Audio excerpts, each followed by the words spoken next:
All right. Woo-hoo. Good morning, everybody. Oh, my goodness gracious me, it's Monday. Yes, it is.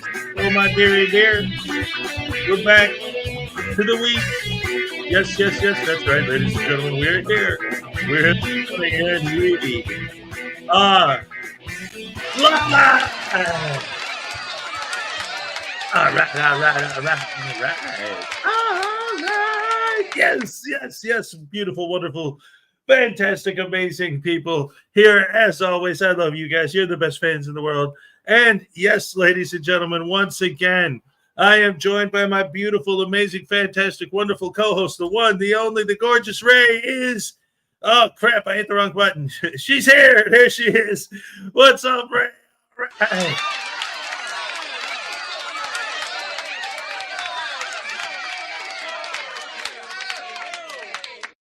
Woohoo! Are you ready for another week back to the grind? What button did you hit? I hit the button to take you off, not to put you on the screen. Oh, okay. Wrong one. I'm sorry. Monday. Gotta Yes. love Monday. Oh my goodness. So how was your weekend? That was right. It wasn't bad. It was okay. Excellent. yours? It was great. You know, I had a second weekend in a row. I had 3 of them here. The boys and one of my daughters. My oldest daughter, she's still, you know, she's got a full-time job and stuff, so that's understandable, you know. But she did pop in and visit for a while. But it was cool having, you know, again, as we all know at this point, you know, the whole reason I came back up here is to spend more time with my kids. So to have all 3 of them here for the whole weekend was beautiful. Yeah, I love it. So I wonder who's here today, Ray. Who was first? Let's find out. What the heck's going on with Greg? Yeah, Jason D on, was Greg. get with the program, schmogram. I don't know, it rhymes. Anyway, what's up? Welcome to the show. Here's your happy dance. Oh, crap. Miscue. Let's try that again. All right. Woohoo.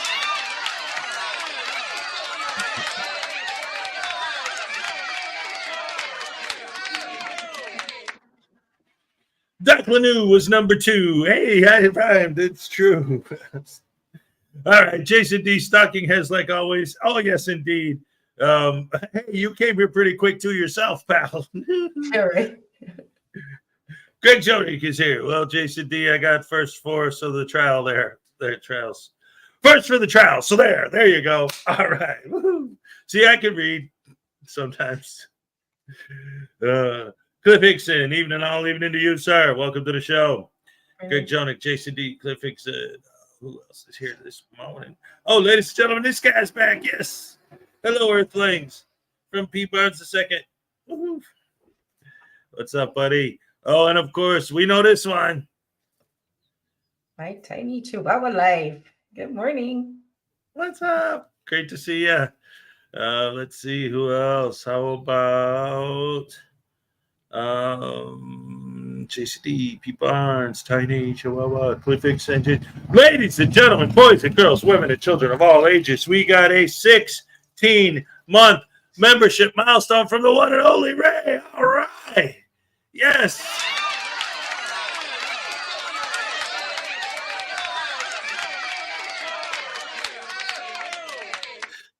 Here's your happy dance.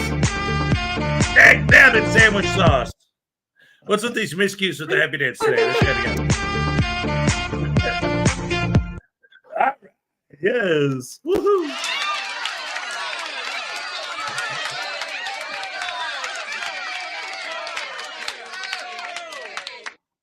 That's another thing that's going to be great when I finally go back to Florida and get my equipment back is the applause button is way shorter. Because like I hit that, it feels like it goes on forever. But if I stop it in the middle, the next time it starts where I left off. And then it'll be like, hey. And then it's over like, dang, damn it. P-Bird's the second. Tiny Chihuahua. And ladies and gentlemen, the people person is here. David E. Peoples. You want to read the joke? Yoda was confronted by Imperial stormtroopers and acted to confront them in complete silence. He used the Jedi mime trick. Jeez. Oh, that's awesome. I love it. I love it. I love it. No, it was supposed to be. Dang nabbit. There you go. The wrong way. I'm going the wrong way. Come here. I love it. All right, let's see. Jason D. No. We used to. We haven't done it because we never got it to work right. But we used to have this plan where we were going to do this thing because for those of you at home that have never done this, probably don't realize everything's backwards. So sometimes you want to point that way, but you're pointing the wrong way or whatever. Mhm. We were going to do this thing where it would be like, I would like grab at her or whatever, and then she'd go out the other screen. But we always ended up each one of us facing the wrong way, and it never worked. So Yeah, I don't 'cause do it. where I'm looking, he's this way to me, but where you guys are seeing it, he's the opposite way to me. So I always have to go the opposite way and point at nothing for you guys to see me pointing at heads, and it's really weird to me. So I don't know. It's like I forget. Yep. No, it's all good. Again, that's what happens when you do this. Everything's backwards. All right. So let's see. Tiny, David, Greg, P-Bud. Ladies and gentlemen, Script Cat. Script Cat. Yes. Good morning, everybody and everybody else. Yes, I love it. Yeah. That's awesome. Great to see you here. Oh, and then we got somebody whose name rhymes. Mason Glitterman. I'm here to expose the government corruption at Ray's Flower Shop. What the hell? Yeah. That always comes up. I don't know. From the Sippy Cup series story. Oh. I owned a flower shop, and there's government corruption that goes on there, apparently, because I guess the government buys flowers. They're not supposed to. I don't know. Stop buying flowers, government people. Yeah. Tyranny. The tyranny of all of these people that are always talking about going after these stupid, private businesses. Like, we got to expose the government corruption of people who can't violate our rights, violating our rights. What? Okay. Let's see. Yeah, I'm a private business. I don't see how I could have government corruption in a private business. Right? Guess who else came to join us this morning? Highway Star. Yes, I'm the Highway Star. Yeah. All right. Good Love morning. it. Welcome. Good morning. Welcome to the show. That's right. Ooh, the Lessonator's here. Good morning, everybody. Good morning to you, too. Good morning. Ooh, one of the old school OG fans. We have to Chef. say good luck to Chef M80 today. Good luck, Chef. Absolutely. Positively. And completely. Darling Renee, it was a really long night. Good morning, y'all. Well, I hope all is well. If you need some rest, go get some rest, but drop a like before you go. Roundup's here. Hey. Don't we have one of his queued up too for later? We do. All right. Love it. Let's see. Who else came in the house today to visit us? What's Familia got? Oh, no. Ooh, something interesting. Familia TV. P. Barnes, Darling Renee, Jason D. What's up? Tiny Chihuahua, Darling Renee, Frauditor Roundup, Terry Barnes. All right. The Barnes crew is here. Both of them. That's what I'm talking about. Good morning, Terry Barnes. Yes. Who else is in the house? Let's find. You said Familia has one. Let me go see what that's about. Okay. The ape-shaped carbon is here. Hey, what's up? Great to see you. Still love that name. All right. Griffey, all the way from Australia. What up, Mike? All right. Don't sound like Australia. I don't know, man. I just go with the flow. Go with the flow. Carl's Order of the Squirrels is here. I'm sorry. Last squirrel standing. Hey, welcome, Ray. I love it. What? Carl's Order of the Squirrels says, at Ray, welcome back. Like you said. Oh, thank you. Yes. Thank you. Love it. Roisin is here, ladies and gentlemen. All right. Hi. Hello to you, Roisin. Great to see you as always. Hi, Roisin. Good morning. Let's see. P. Barnes, Carl, Tiny. Mr. Thomas is in the house.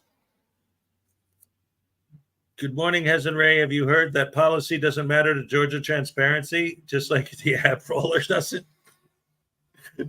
Yes, indeed. Yes, he doesn't care about policy. These guys don't care about policy at all. just so long as you follow it. But they don't have to. Only you. That's true. That's true. Let's see. The internet god is here. All right. You must cover familiars. Oh, that's what you were. Okay, gotcha. Yeah. I'm getting it. We are going to watch that. This is P. Barnes II, internet god, highway star. David Lee, good morning, everyone. Good morning to you, sir. Great to see you, as always. Has is more Australian than Jason D. Has more Vegemite than... Oh, because I've eaten Vegemite. I'm an honorary Aussie because I ate Vegemite a couple times. Oh, man. I've never even met a kangaroo. I don't know. Or a quokka. Frauditor Terminator's here. Good morning. Good morning to you, sir. Speaking of kangaroos, remind me to tell you a story when you're done. Well, honestly, with that, I think I am caught up. So what do we got? I was looking at shorts over the weekend, and I saw one about a dude who came upon a dead kangaroo, and it had a little baby in its pouch that wasn't born yet. So they took the baby out and they raised it. Gave it bottle feeding and dude actually made a pouch for it to sleep in and everything, because tried to emulate the mom as much as it could. So They raised it, and then it got too big for them. So they released it back out because they weren't dumb enough to try and keep this kangaroo. They know better. Right. And because, some people try and keep the wild animal that they raised, it's stupid to try and do that. But anyway, they released this kangaroo back out, but the kangaroo kept coming back because it didn't want to leave them. Right. Because it had bonded with literally the whole family. So it didn't want to leave and they didn't know what to do. So it just kind of lived outside and they kept feeding it and stuff because it just didn't want to leave their property. It just didn't want to leave, but they didn't want to let it back inside because it would destroy everything, But, right. Yeah. So it never really left their property. It just kind of lived out there. And so they made it like a shed and like a little house to live in out there and stuff. And just didn't want to leave. That's sweet. Yeah.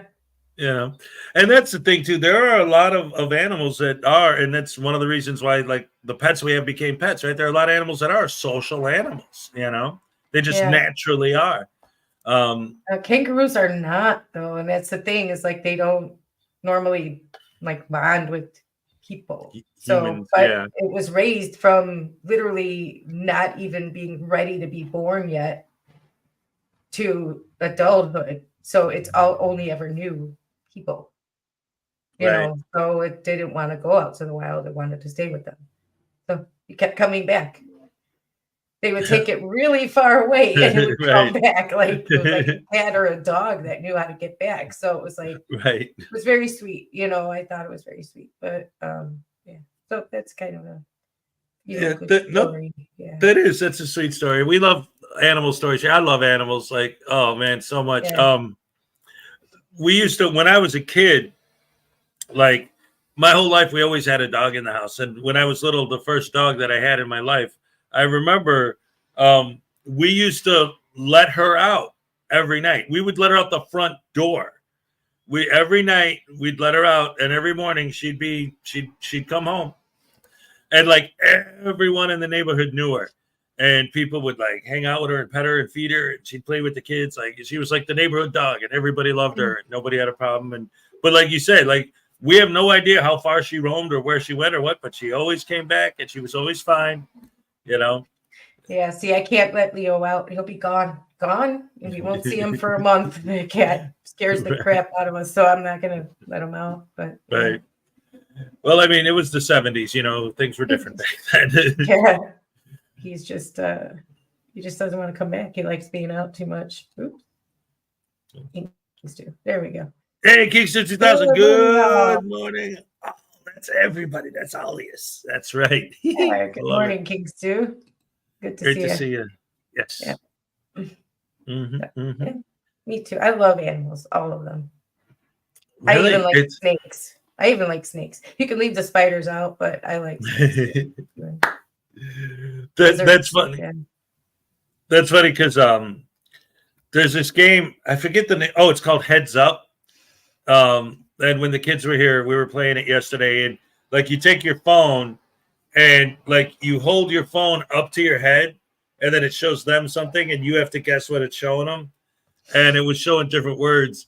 And when we were playing with my son, when he got the word spider, I'm like, your favorite animal. And he's like, dogs? I'm like, no. I'm being sarcastic. Spiders. I'm like, yes.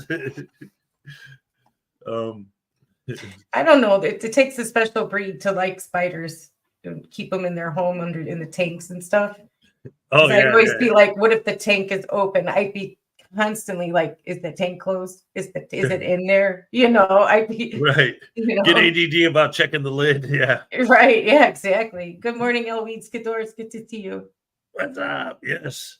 Yeah, I would just be like, no. I've always been a firm believer in the idea that if you have a couple house spiders in your house, you should keep them around because they eat other bugs that you don't want. But not those tarantulas and stuff. Those don't belong in your house. Good morning, Richard Ullman. It's good to see you. Yes, good morning. What's up? Welcome to the show. I mean, I would not keep tarantulas and, what are those other ones? The scorpions and all that stuff in my, no. What if they get out, man? No way. Yeah, that could be really bad. But those Australian, those weird ones from Australia and stuff, no. You go to Australia, everything's trying to kill you. Yeah, exactly. Like, how do these people live there? Well, the majority of them live on the coast in towns. They don't go there because they know. But yeah, it's overall though. Like I've always said, like even like with critters and stuff. Like I always, if I can, I always try to catch and release. Like I love all animals.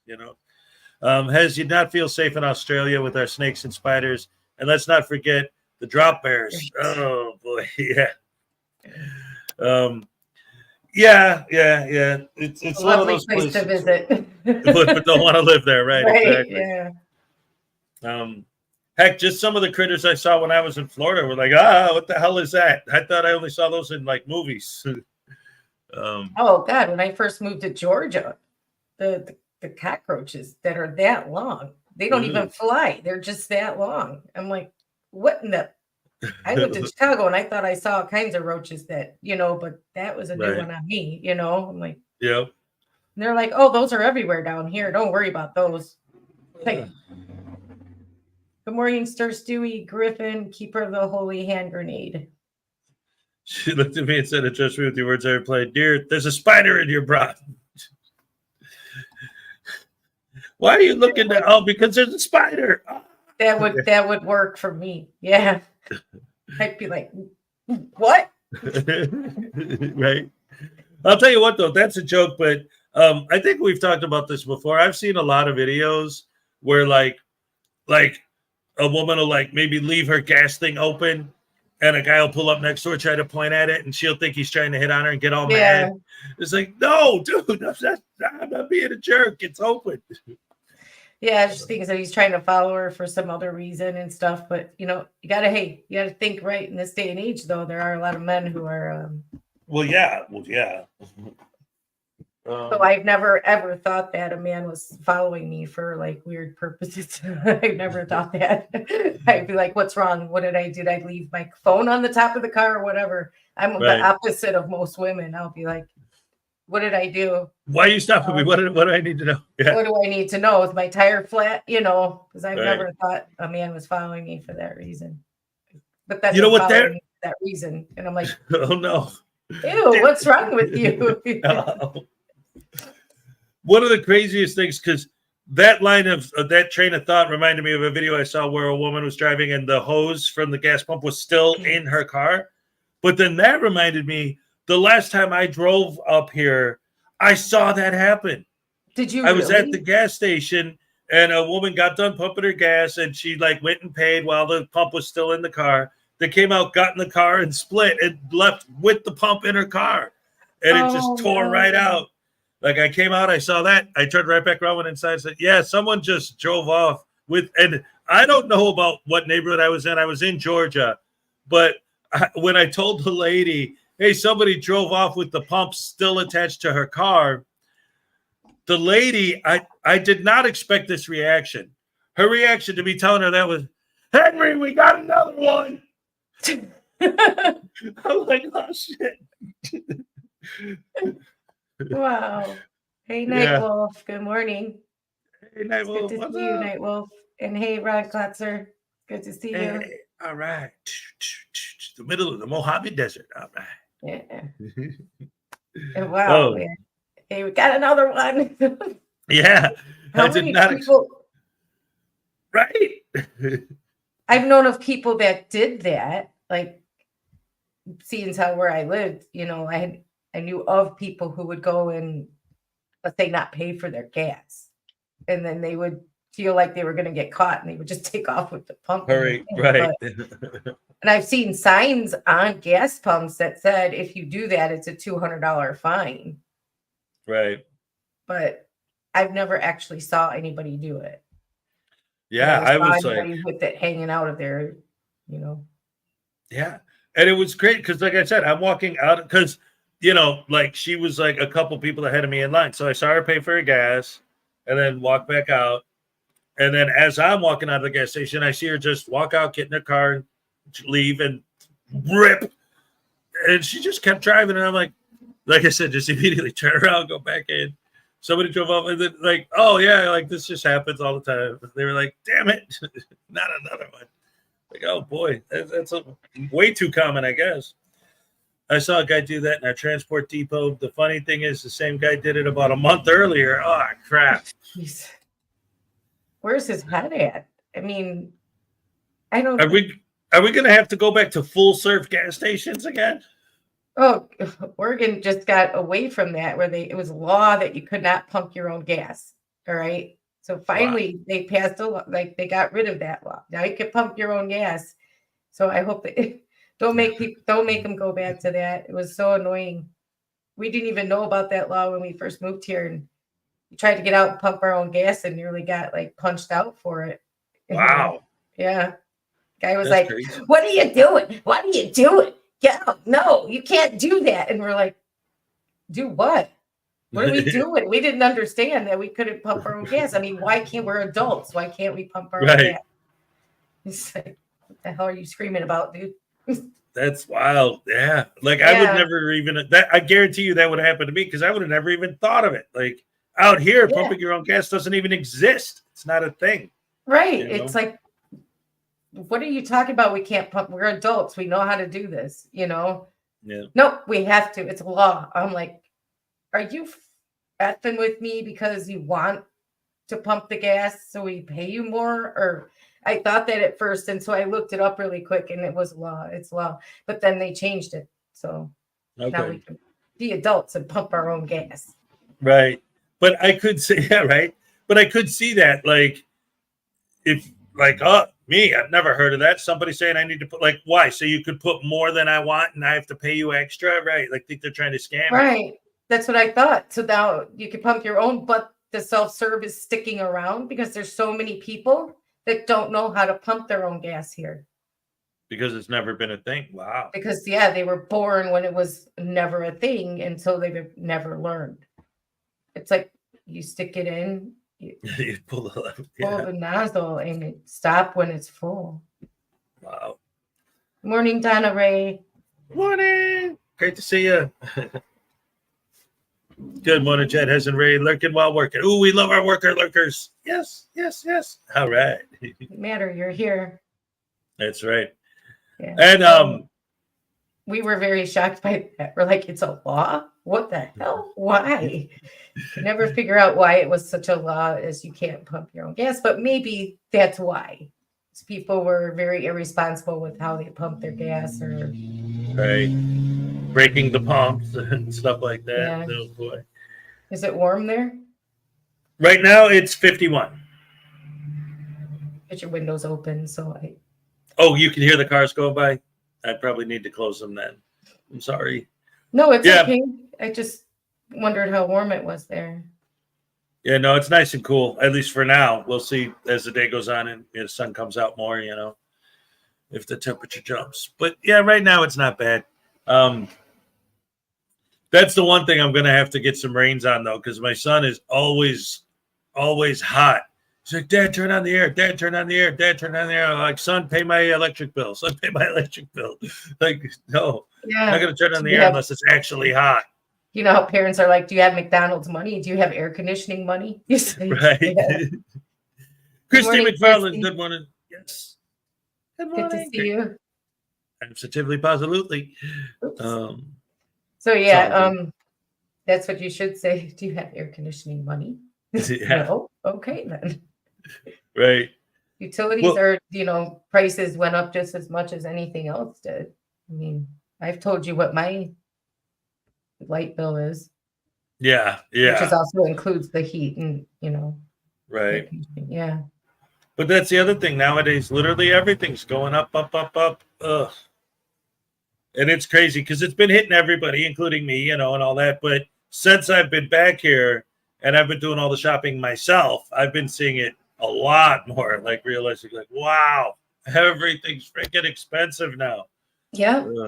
Eggs, butter, forget it. Forget it. Yeah. You got to buy everything as cheaply as you can. Everything. Might not taste as good, but you got to buy it cheap or you're going to spend too much, Indeed. Well, anyway. So I got the Familia downloaded. Not sure entirely what it's about, but based on his title, it looks pretty interesting. What's it called? I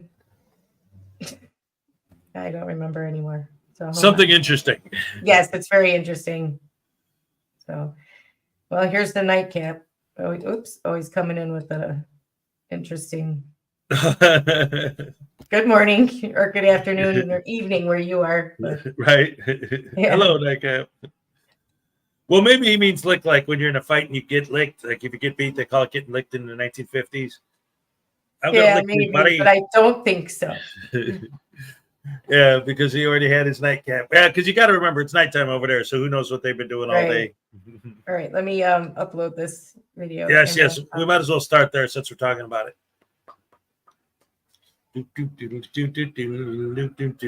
All right.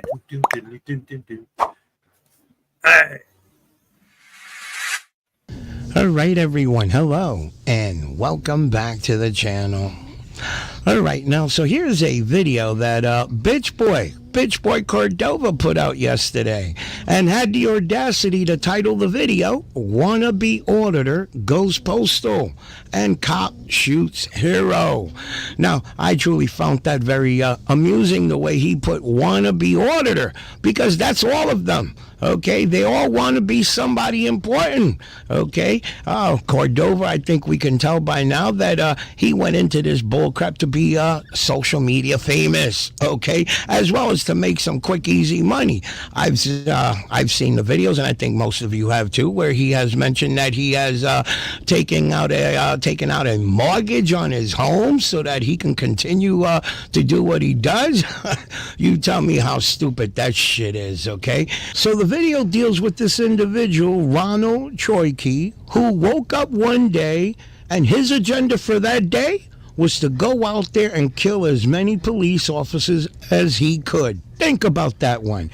He woke up one day and he had it in his head, I'm going to go out there and kill as many cops as I can. Think about that, okay? And he left suicide letters in his home. Further into the video, once police, and he ended up getting taken out, once they realized where he lived at, they broke into his house, they found the suicide letters. He stated he knew he was not coming back, but his agenda was to go out there and kill as many cops as he could. They also found a bunch of Frauditor videos, okay? Listen, I think we all know by now from watching these videos. I don't know about you guys, but I've been watching now for like 3 to 4 years now.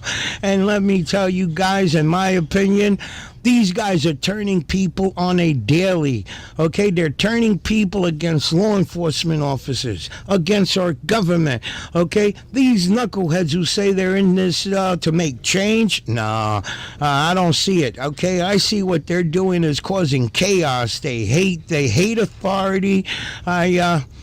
Come on, I think we all have our own reasoning behind why these individuals are doing what they're doing. A lot of them, as bitch boy Cordova, in my opinion, he's in this shit for the fame as well as the quick, easy money. And again, the shit they do and the people that watch their videos, shit, I think they're psychopaths. All of them are criminals, and they're impressionable. They see this shit. They want to do the same thing. I've mentioned this in many of the videos. Every day there's a new idiot putting his cell phone to use. Okay, they want to be social media famous. They want to go out there, make quick, easy money, and so on. And we already know YouTube is a major player in this, because as long as they continue to pay for this kind of content, it's never going to end. Now, this individual, Ronald Troiki, he probably started off as a subscriber, but he wanted to do fraudits too. He came up with one video so far that I could find, and that, or should I say, bitch boy found or whatever. I was looking to see if he had a channel, but you know, these individuals, they come up with all kind of unusual names because they don't want to be found by the government, okay? But let me show you the video that he put out there to give you an idea of his way of thinking towards police. You'll know it when I ask you for it. I'm going to film you guys, okay? Okay? Because you're sovereign citizens. That's why I'm filming you. Every movement a sovereign citizen makes, every word they speak needs to be filmed. Because you guys are terrible people, man. Not all of you are, but there's too many that aren't no good, so we have to assume all of you are bad. Yeah, I figured that would be fun. Don't speak to me, man. No more conversation. That don't mean nothing. Everything disappears. You guys don't have body cams. Why is that? Are you guys special? We're actually in the works of getting them. Yeah, well, you've waited too long for that, okay? You're sovereign citizens. There's no better way to explain a police officer. You are sovereign citizens. I've seen it with my own eyes. You do all the things to people you don't want done to yourself, and we're supposed to appreciate your kind, right? No, I know not all of you are bad, but there's too many that shouldn't be a police officer. Okay, and if you don't agree with me, you're brainwashed. A lot of you are brainwashed. What have I done today? No, I'm gonna FOIL that. If that's your personal phone, is that a company? I'm gonna FOIL request that. Okay. All right, so that was just a small clip of a fraudit that Ronald Troiki did at a library out in Colorado. Now, I was looking for his YouTube channel, but I couldn't find it without more information on him, because I doubt very much he named his YouTube channel Ronald Troiki, okay? We all know these individuals, they want to add transparency, or they want to make themselves sound as freedom fighters, okay? Now, again, this knucklehead out in Colorado, where we all know bitch boy is out there harassing police. Reagan Benson, that psychopath harassing police. And I could imagine, okay, as a subscriber, and he's watching these knuckleheads. Oh, all police are bad, okay? And come on now, we all know there are some bad cops out there. We all know that. But damn it, you can't knock the majority of them that, in my opinion, are good. You can't judge them by the actions of a few. But again, that's what these frauditors do, okay? Their whole way of thinking is that all cops are bad, okay? You've seen Bitch Boy, and let me show you a video how Bitch Boy wanted to separate himself from this knucklehead. And tell me if he's not trying to, again, cover his ass, okay? Just because this guy's a psychopath doesn't mean I'm a psychopath. Now, if for those of you that are familiar with Bitch Boy's videos, come on, he's worse, okay? Worse. He's a straight-up cop hater. Let me show you how Bitch Boy want to separate himself from Ronald here. Ronald had been watching a lot of First Amendment audit videos based on his YouTube history, and you can tell by the terminology he was using during his audit at the Arvada Public Library. And his audit came off very antagonistic and confrontational. And I know that's what a lot of people say we all do, but that's not true. Anytime myself and the vast majority of others are involved in a confrontation, it's because the police initiate the confrontation, and now we're matching their energy. And that's called being assertive and setting healthy boundaries. But this guy, which is confrontational right out the gate. So I want to be clear. We in the 1A community do not accept Ronald Troike as one of our own, and I'm using this as an example of what not to do. All right, so again, I say, for those of you that are familiar with Bitch Boy Cordova's videos, well, I think we could all agree he's full of shit. Full of shit. Now, I've been watching Bitch Boy Cordova from when he first started frauditing. And anybody who disagreed with him, made comments that they didn't want to be recorded or whatsoever, well, he'd follow them to their vehicle, splatter their license plate throughout YouTube. He was a spiteful SOB, okay? I'm sure most of you know what I am in reference to a bunch of the videos that I seen where a lady in the DMV didn't, she was sticking up for a security guard, didn't like what he was doing to the security guard, and he made every effort to follow her to her vehicle and splatter her license plate, her social media account to his subscribers. Again, I say this guy is a piece of shit, okay? And one day he could snap and want to go out there and kill as many cops as he can, but here he is trying to make himself look, well, you know, he's about to do 15 days in jail, so he has to try to make himself look like he's an angel. And we all know him, guys. He's full of shit. Another piece of shit cop hater, okay? Now, again, this guy, Ronald, okay, who went to a library, again, with the intentions of killing as many police officers as he could. Unfortunately, 2 other people were killed with him, okay? An officer that happened to be leaving the library, and Ronald just came up and took him out. And then another individual, bystander, a citizen that, in my opinion, was a hero, who was shooting at this, took Ronald out, in my opinion.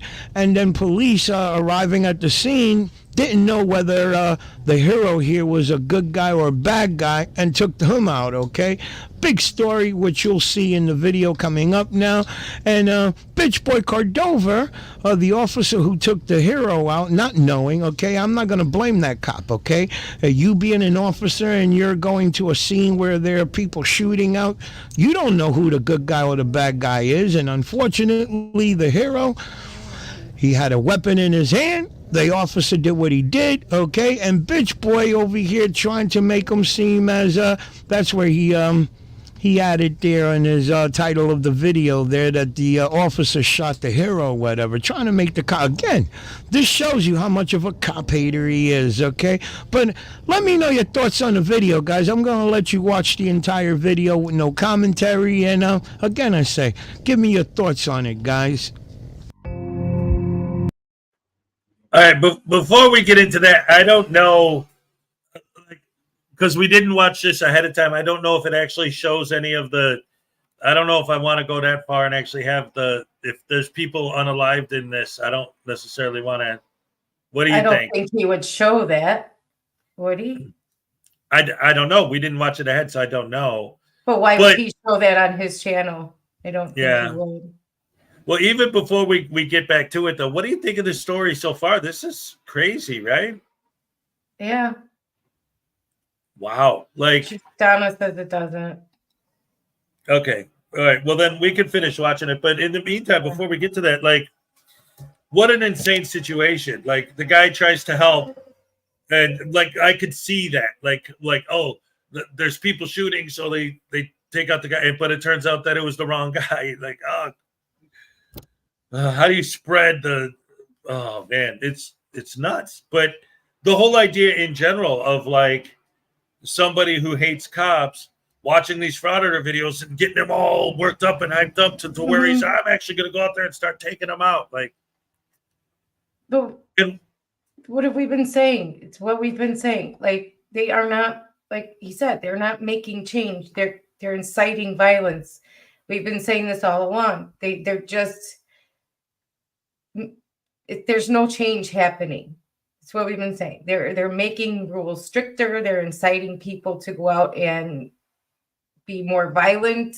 They're getting more violent. They're having to up their game to get people to watch. I mean, we've been saying this for a while. That stuff like this was going to start happening. Yeah. So how is anyone surprised by it? I'm not. Neither am I, but it's just sad that it's sad. but it's what's going to happen. It's what's going to keep happening because they don't see how they're doing anything wrong. They blame the police for every bad interaction. You heard them. We don't start it. They do. We just match their energy. But that can be farther from the truth. Right. They go into every interaction with anybody with bad attitude. Right. It's not just the cops. It's normal people. Right. You know? With anybody. With anybody. They go into it with nastiness and bad attitude. It's not matching their energy. No. It's creating the scenario, creating the interaction that they want to happen. Yep. And then when their subs get bored and pay them more and more money to up their game, that's what they do. So, yeah, people watching at home, if they're a little bit off mentally, they're going to see this and go, I need to go out there and do something. I need to go out there and do something. Yeah. What's the something they're going to do?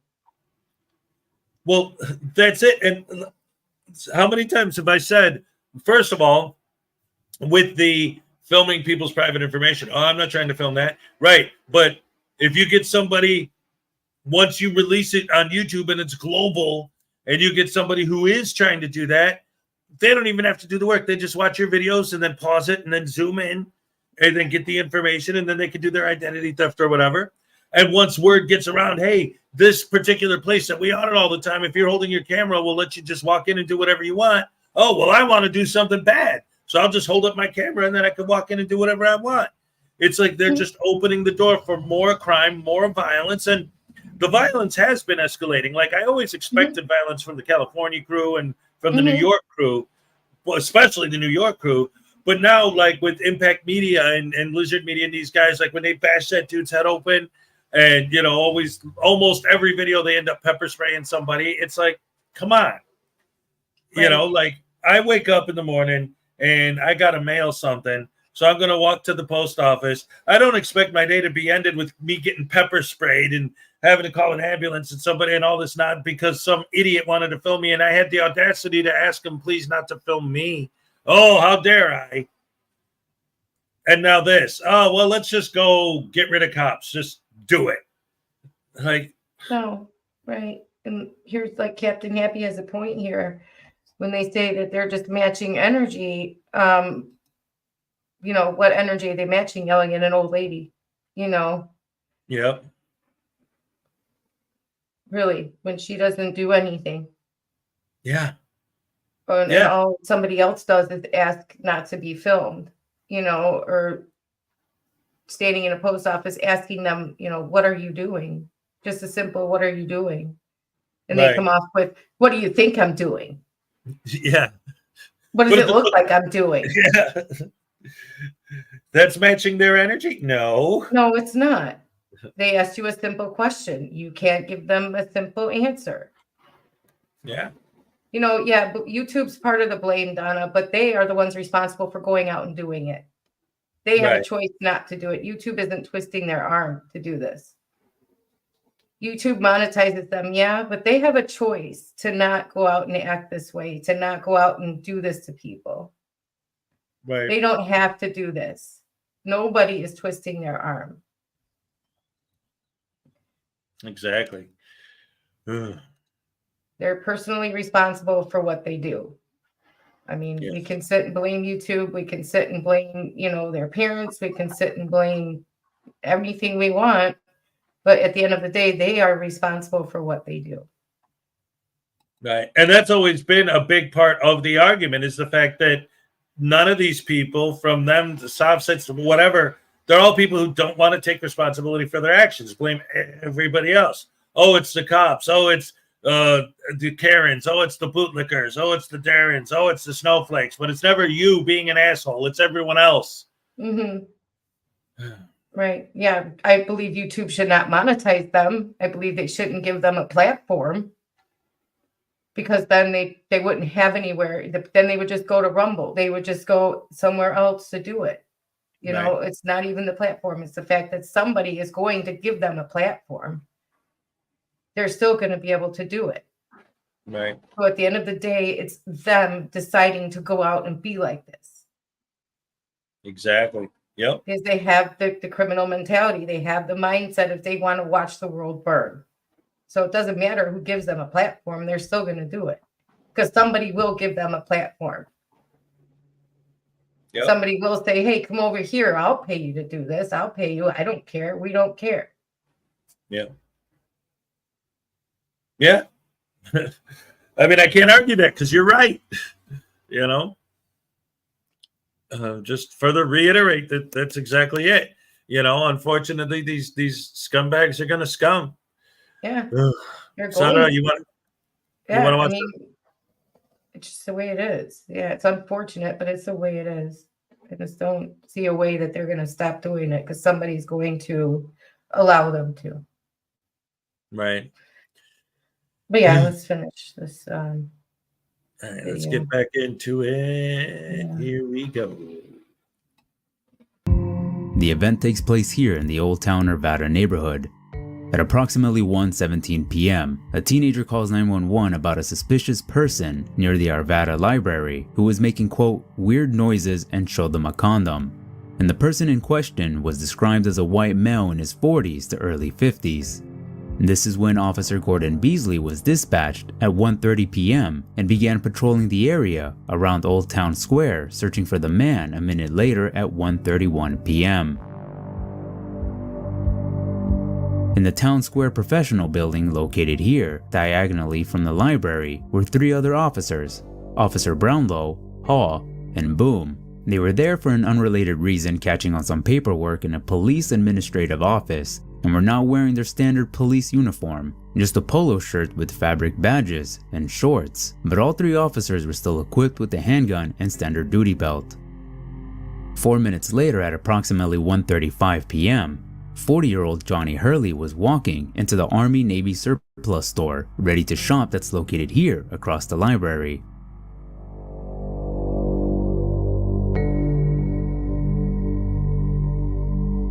Moments before John had walked in, 59-year-old Ronald Troike parked his truck in the alleyway next to the library, and he had one goal in mind: kill as many Arvada police officers as possible. As Ronald is parking, you can see Officer Beasley walking here.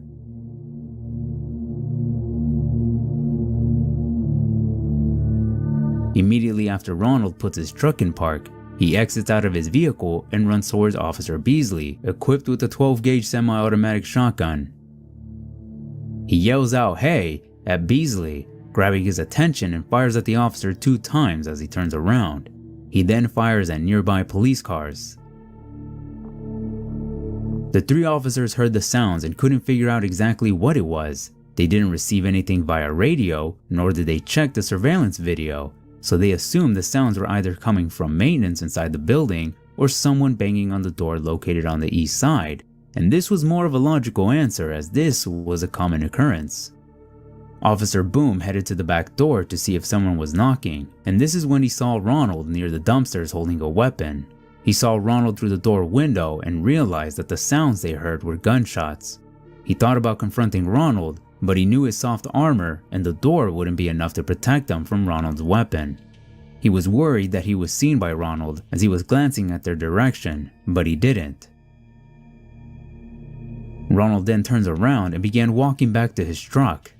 Officer Boom aired via radio that there was an active shooter and described the shooter's outfit. Officer Brownlow then took over to look through the door window, while the other 2 went to other vantage points. On the other side, Johnny quickly recognized the sound of gunshots and immediately runs outside. According to witnesses, Johnny was yelling at everyone to stay inside. And cop shoots hero.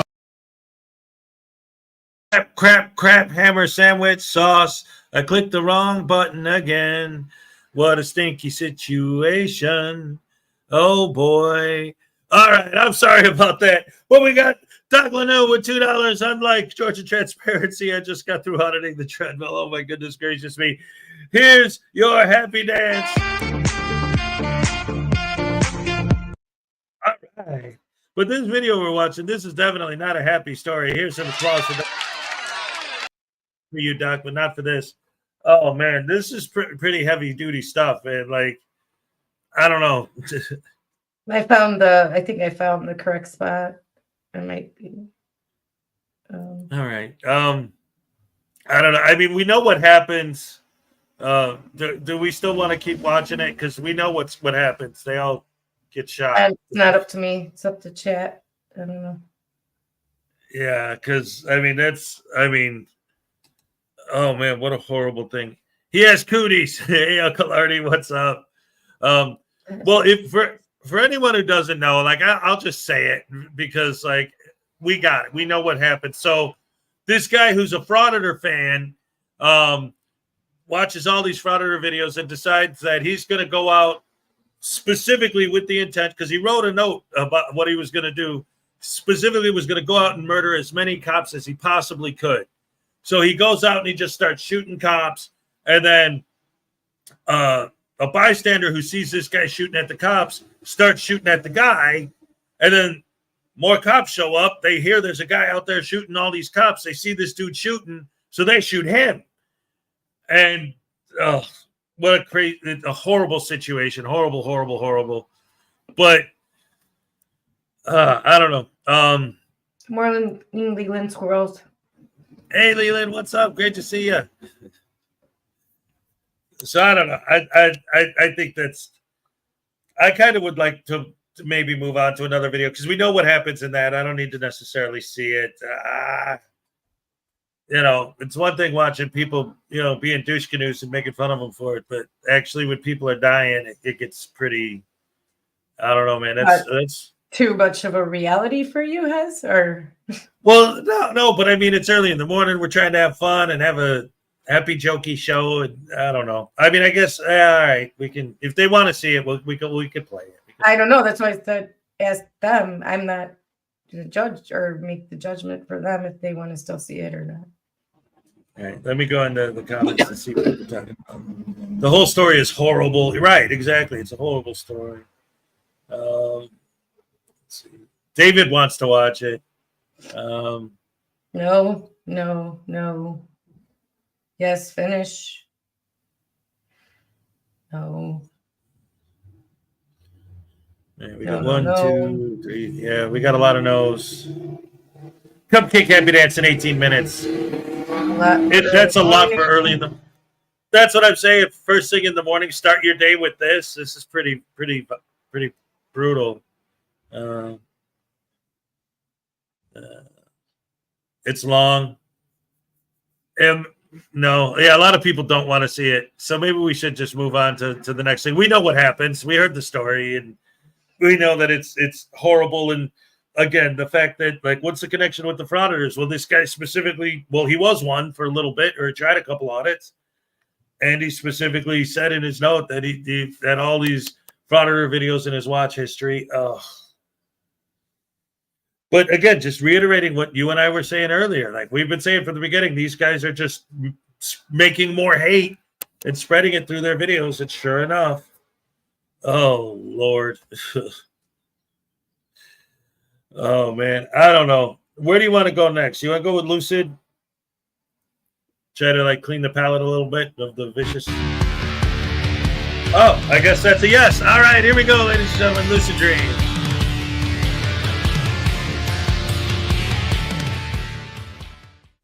Welcome back to my corner of the internet, guys. I am the Lucid Dream, and on this one, we are going to take a look at a frauditor who is doing anything he can to make someone pay attention to him. First and foremost, thank you to all of my channel members and subscribers. Without you, I wouldn't be here. So as always, every day, thank you. Let's go ahead and get into it. Okay guys, what's going on? The date is 6/7/2024. So we got 1, 2, 3, 4, 5, 6, 7, 8. So we got, okay, it looks like 4 deputies, and then we got 3 sergeants over here, which is. All right, real quick. We got a gifted membership from David E. Persons. All right, here's your happy dance. All right, thank you so much.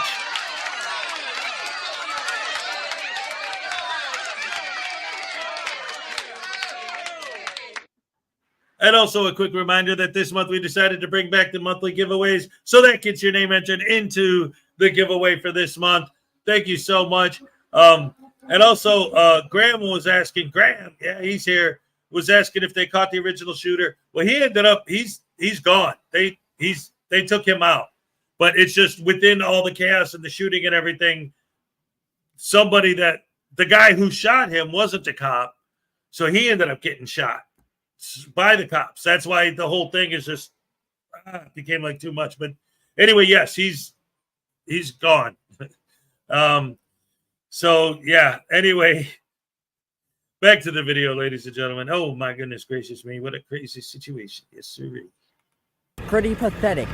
It's absolutely pathetic. I mean, look at them. They're failing to identify. Now I have to go and file a complaint against these fucking pigs. And then that was a fucking Karen. So now I have to go and file a complaint against all of them because they're failing to identify. Oh, wait. So I've been sitting here trying to figure out who this idiot reminds me of. And it finally hit me that it is Scott Farkas from The Christmas Story. Look at that. The resemblance is striking. Even the attitude, like I can totally see Scott Farkas growing up to be an idiot frauditor. 100%. These officers are under no obligation to identify themselves to him. He is not subject of an investigation. He is approaching them, not vice versa. They're under no obligation to identify to him. The entitlement of this idiot is monumental. Even the general public tells him he's an idiot, and all he can do is call her a Karen. Because, of course, why not? That is the limit of his imagination and mental capacity. Oh, wait. Oh, here. So, this one right here, okay, to the left. So, earlier he told me that, so they were failing to identify. So, yeah, I'm going to have to file a complaint on him and not recommend him for promotion. Absolutely, period. I mean, this man is disgusting. I mean, seriously. I mean, these are 3 sergeants right here. Okay, these 5 pigs over here failed to identify when I asked them as a member of the public. What happened is, my phone died, I had to delete footage. So, see, what happens is when you have to stop filming, obviously they're going to act up and they're going to do what they want to do because they can do what they want to do. So, okay, all right. So that's, what is that? That's Terry versus Ohio. So basically you have to show them your front and you have to show them back. So they can't Terry stop you. Okay, all right. So, they are here tonight is acting as deterrents. But right now, they are acting as jokes, especially this corporal right here. But, oh, that says canine? Oh, that is... Holy crap, this man is pathetic. He is so desperate to get them to pay attention to him that he just keeps repeating himself. He's trying anything he can to get a reaction out of him, and they're just ignoring him. They know he's insignificant. So why bother? I love it. I love the officers are not giving him the time of day, and he is just not happy about it. Oh, that is one of the worst pigs in the police department, canines, because what canines do is most likely they beat their dogs. So this guy is a women beater and a dog beater, most likely. How embarrassing, brother. I mean, holy crap, dude. Dude, I mean, you better not beat your woman. I mean, I'm telling you right now, dude. I mean, that'll fire me up. That'll get to me. That'll absolutely get to me. That's disgusting, brother. I mean, dude, you're smiling like a corporal. I mean, dude, look at how... FTO, you're a field training officer, and you're acting like this. How fucking disgusting, bro. I mean, dude, it's pathetic. Oh, All right, real quick, I wanted to stop there for a second to illustrate a very important point that I mention all the time. And it's bizarre how this ties, because the familiar video that we just showed was just like somebody mentioned in the chat is, oh, you got to check this out. So, okay, let's see what it is. So we didn't know going into it, but now watching this immediately afterwards, there it is. These frauditors dehumanizing the pigs by calling him that, by talking about, look, he's a wife beater. Look, no evidence to, because it's literally just a bunch of guys standing there. They're just standing there. And again, what do I always say? It's the false narrative building by these douche canoes, right? What's happening? What's actually happening in the video? You got a bunch of cops standing there talking to each other. That's it. That's literally the only thing that's happening. But this guy is trying to put it together and sell it to this whole idea of these guys are going around causing all this trouble, doing all these, and what are they doing? They're literally just standing there. There's no tyranny, there's no anything except for this idiot trying to build this false narrative that these horrible, vicious thugs, and they're literally just standing there, not doing a damn thing. Man, this guy's an idiot sandwich. Oh, no. Oos, I thought you were a good cop, bro. I really did. I thought you were good, man, but obviously you've lost it, mate. You've completely lost it. I mean, it's pathetic. Okay, so they're over here right now contemplating, oh, can we arrest this guy? Oh, can we take him to the dungeon? Oh, hey, go right ahead. Hey, my stepdad, he's an attorney. Go right ahead. Go ahead. Go ahead, see what happens. See, but these pigs, they know, so we're not going to do anything at all. And these three, oh my goodness, so pathetic. I mean, so this one on the left, so what he did, he came over with me, so, and then we were talking to them, and then I was asking for them name and their badge numbers, and then he just went along with it because he is who he is. It's a pathetic person. I mean, God. I would really like to know what he thinks he's accomplishing by doing this. If he really thinks that this makes him look good. Because obviously it doesn't. But I really want to know if he thinks it does. Because all it makes him look like is a sad, sad little man who has absolutely nothing better to do. But is this just a desire to go viral, where he thinks that he's going to start this revolution against the police because he says these police are bad? Everybody is going to believe him without any evidence? Because I don't see that happening. I mean, I'm stunned. I'm amazed. The bars are closed. I mean, I'm just out here acting as the tourist, just watching. And so this guy right here, yeah, no, him right there, I'm filing a complaint on him for sure. Oh, hey sir, Sergeant Long, he actually just called me today. He was like, oh, that cop from 2 months ago who didn't identify? I was like, oh, yes, sir. Yes, sir. I was like, would you like me to send you the video footage of the other one who failed to identify? He was like, oh, yeah, you can send that to me. But reality is, I know nothing is going to basically happen for you guys not identifying. I mean, it's pathetic. It's absolutely pathetic. And you're just standing over here ignoring me.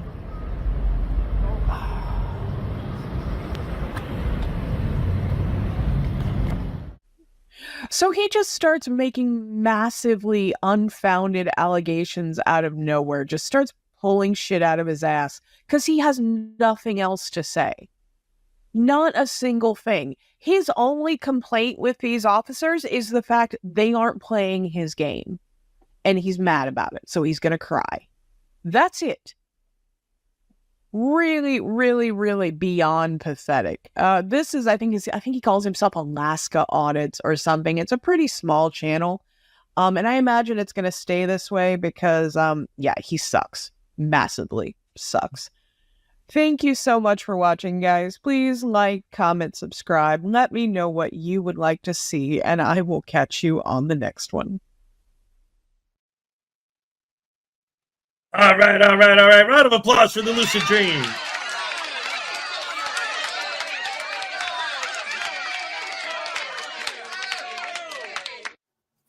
I think I made the right choice with that one, making a much lighter mood, because that guy was just so stupid. And that's all it was just an idiot being dumb. Oh my goodness gracious me. Holy crap, hammer sandwich stuff. What do you think of that one, Ray? I don't think anything of it. Oh man. We've seen him before though, right? Like, have you ever seen him do anything other than act stupid and film himself doing it? I don't remember seeing him before. I have. This is his thing. He always, this is his thing. He's like, we always say he goes to the chili school, because he always has to have himself on camera. Like he's talking to the cops, but he's not. He's talking to the camera. Hey guys, look at these. And he's another one of those guys. But yeah, like in this, he was doing that too. But how much better example can you have of what I always say? These videos where you listen to the narration and you hear these stories of all this horrible stuff, but you actually look at the video and it's literally the cops are doing nothing. And it also goes back to what I always say, like, we know they're full of stuff, full of crap, right?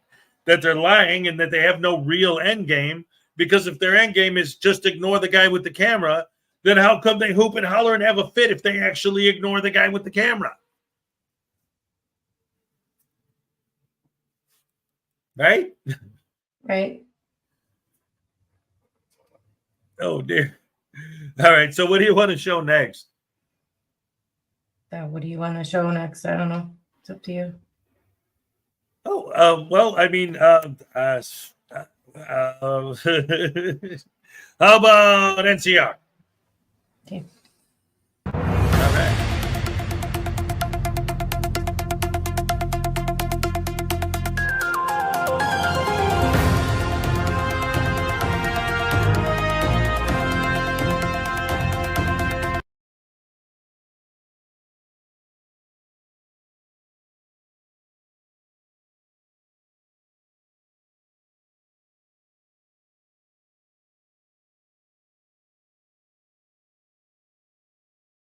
Hi folks, today I have for us a video from Long Island Audits where he goes with a gentleman to file a permit at the wrong location. But not only that, LIA takes it upon himself to criticize the duties of a police officer and why he's there. But before we start today's video, as always, a big thank you to all of my current and new channel members and subscribers. Without your guys' continuous ongoing support, I couldn't keep the channel going, so I want to thank all of you from the bottom of my heart. And if you're new to the channel, please subscribe to the page, leave a like and a comment because it really helps me with the algorithm. And if you can, please consider becoming a member. With all that being said, let's enjoy today's video. My first ever audit. At least they're better than Ryder. They don't close out the entire police department. Pistol license room 101. Good morning, sir. How are you today? I'm here to submit a completed semi-automatic rifle permit application. That's not our application. So New York State law says that you have to accept an application. Do you have a regular pistol license with us? No, I emailed this department and I was told it's a completely separate application, and under New York State law you have to accept this. No, not taking it. We don't have that. I have no paperwork like that. This is what gets submitted to New York State. Give you our application. If you're gonna have a permit with us, then you don't need that. I don't need to apply for a pistol permit in order. No, I do not. Okay, I can give you an application. Do you want an application or no? Otherwise, I got to take the. I don't want an applicant questionnaire. I want you to take this complete. No? I want you to take this. Question. Sure, you can give me one. I'll give you an application. Yes, the gentleman in black is partially correct. According to New York Penal Code 400 Section 4B, it does state that all license officers must accept applications for firearm permits and licenses within their offices unless expressly written upon them saying where they can't, or in this case where he's being told verbally that they cannot process an application for a semi-automatic rifle since they can only process applications for pistols. Now if he was to take his application to a licensed gun dealer or gunsmith who can actually process his application, they could do that for him. Wow, this is how they treat members of the public. What's his name? Well, do our application, then it automatically gets added to your license. And what is your... You don't have a separate application for that. Okay. All right? What is your name and shield, please? Officer Cascone, 5845. Thank you. Next. But doesn't he have to legally take this? He does, yes. So show him the statute. Next. He's a law enforcement officer. He's just going to show you the statute, Sergeant. I'm taking one of his hats. No, he's just going to show you the shall be statute. accepted for processing by the licensing officer at the time of presentment. Well, he's fairly intelligent. He's full of shit. Well, it seems to be we have another Poster 7 moment here, because he's leaving off part of the law that he's trying to read, just like with Poster 7, where they cut off where they say they need to express written permission from the postmaster or installation head. He has been told that they cannot process his application for a semi-automatic rifle. He would need to go somewhere else that can do it. They can only process permits and licenses for pistols. If he cannot understand that, maybe he should not own a firearm at this point. Showing you a law, the statute, when it comes to pistol permits. I'm done with you guys. But I already just showed you the law. Have a good day. Sir, he's just trying to show you the statute. I told you that. Have a good day. You're a law enforcement officer. Shouldn't you want to see the statute? Terrible service field. Can you show you the statute? Gonna fill that out. Can we speak to your supervisor?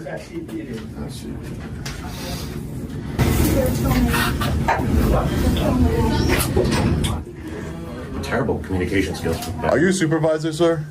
No, but you guys are supposed to wait out in the doorway until you're called in, okay? Well, we were called in. We were called You were in. called in, but you guys weren't, correct? I'm with him. But you're not connecting any transactions today, right? Right, so I'm just documenting his You can experience document from because right he here. has. That's totally fine. You can document This is a from right public here. area, It's a sir. safety issue. It's This is not not a a public safety area. issue. You're outside of command. And you just stand outside It's here. not a safety issue. Stop, sir. I'm sorry, sir. I'm going to ask you one more time politely to please move out to the doorway. It is not a Sir, I'm gonna safety ask you one more issue. time. It is not a Very safety politely. issue, sir. Okay. It is not a Give me safety 1 issue. second, okay? Yeah, sure. Go ahead. Thank you. His rights are being violated. His Second Amendment right. This is such a crock of shit.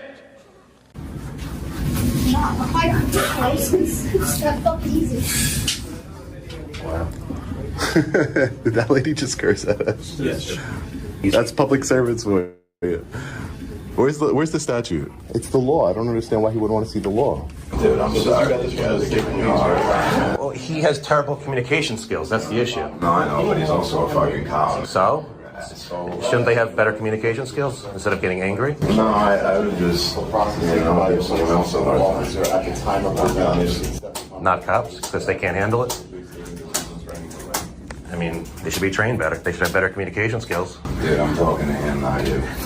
I really don't think the communication skills here are the issue. I think it's the comprehension skills of these two idiots. Yes, the gentleman who spoke to them first did have a little bit of gruff demeanor to him, but he was still polite and courteous to them when he explained that they cannot accept a rifle application here. They can only accept pistol permit applications, and that they would be more than happy to give him one if he needed it. Did the woman need to swear? No, but that's her First Amendment right. But the other gentleman who spoke to them was speaking politely and was trying to help them, but yet they're blocking the way from everyone else from exercising their rights to have a firearm and use their Second Amendment. Oh, but I heard you. Hey, Paul, I would just try and see if you could speak to a supervisor about it, because, Didn't say he was coming back out, or? I mean, he's just trying to intimidate, but I would speak to a supervisor about what Yeah, I'm never going to speak to. You shouldn't be treated that way. You're just trying to, you're trying to get your rights, just like everybody in this line is trying to do the same thing, right? It's our Second Amendment right. I don't understand why he would treat you that way and not accept your documents. I was looking to speak to somebody from IAB. Right, yeah, give me a phone number. Is there not somebody that can come down? 'Cause every time I call, they don't answer me to get an update on a complaint that I've already submitted. So IAB is actually not here. They're located in Handbook, so I'll give you a phone number. One second. Could you also give me the address in Handbook? Sure. Thank you, I appreciate it. Okay, here is the phone number. You can just call to make an appointment with them. All right, thank you. All right, no problem. Try and get some clarification here. Man, this is nothing. I'm right. I'm in one of them. He's filing lawsuits about it. And McGregor. Look, he slammed the door. If you look at the you look at the plaintiff list on the police on that lawsuit, they bring her at all. So they became a bunch of tyrants. Okay. Hang on, just give me 1 second. Thank you, sir.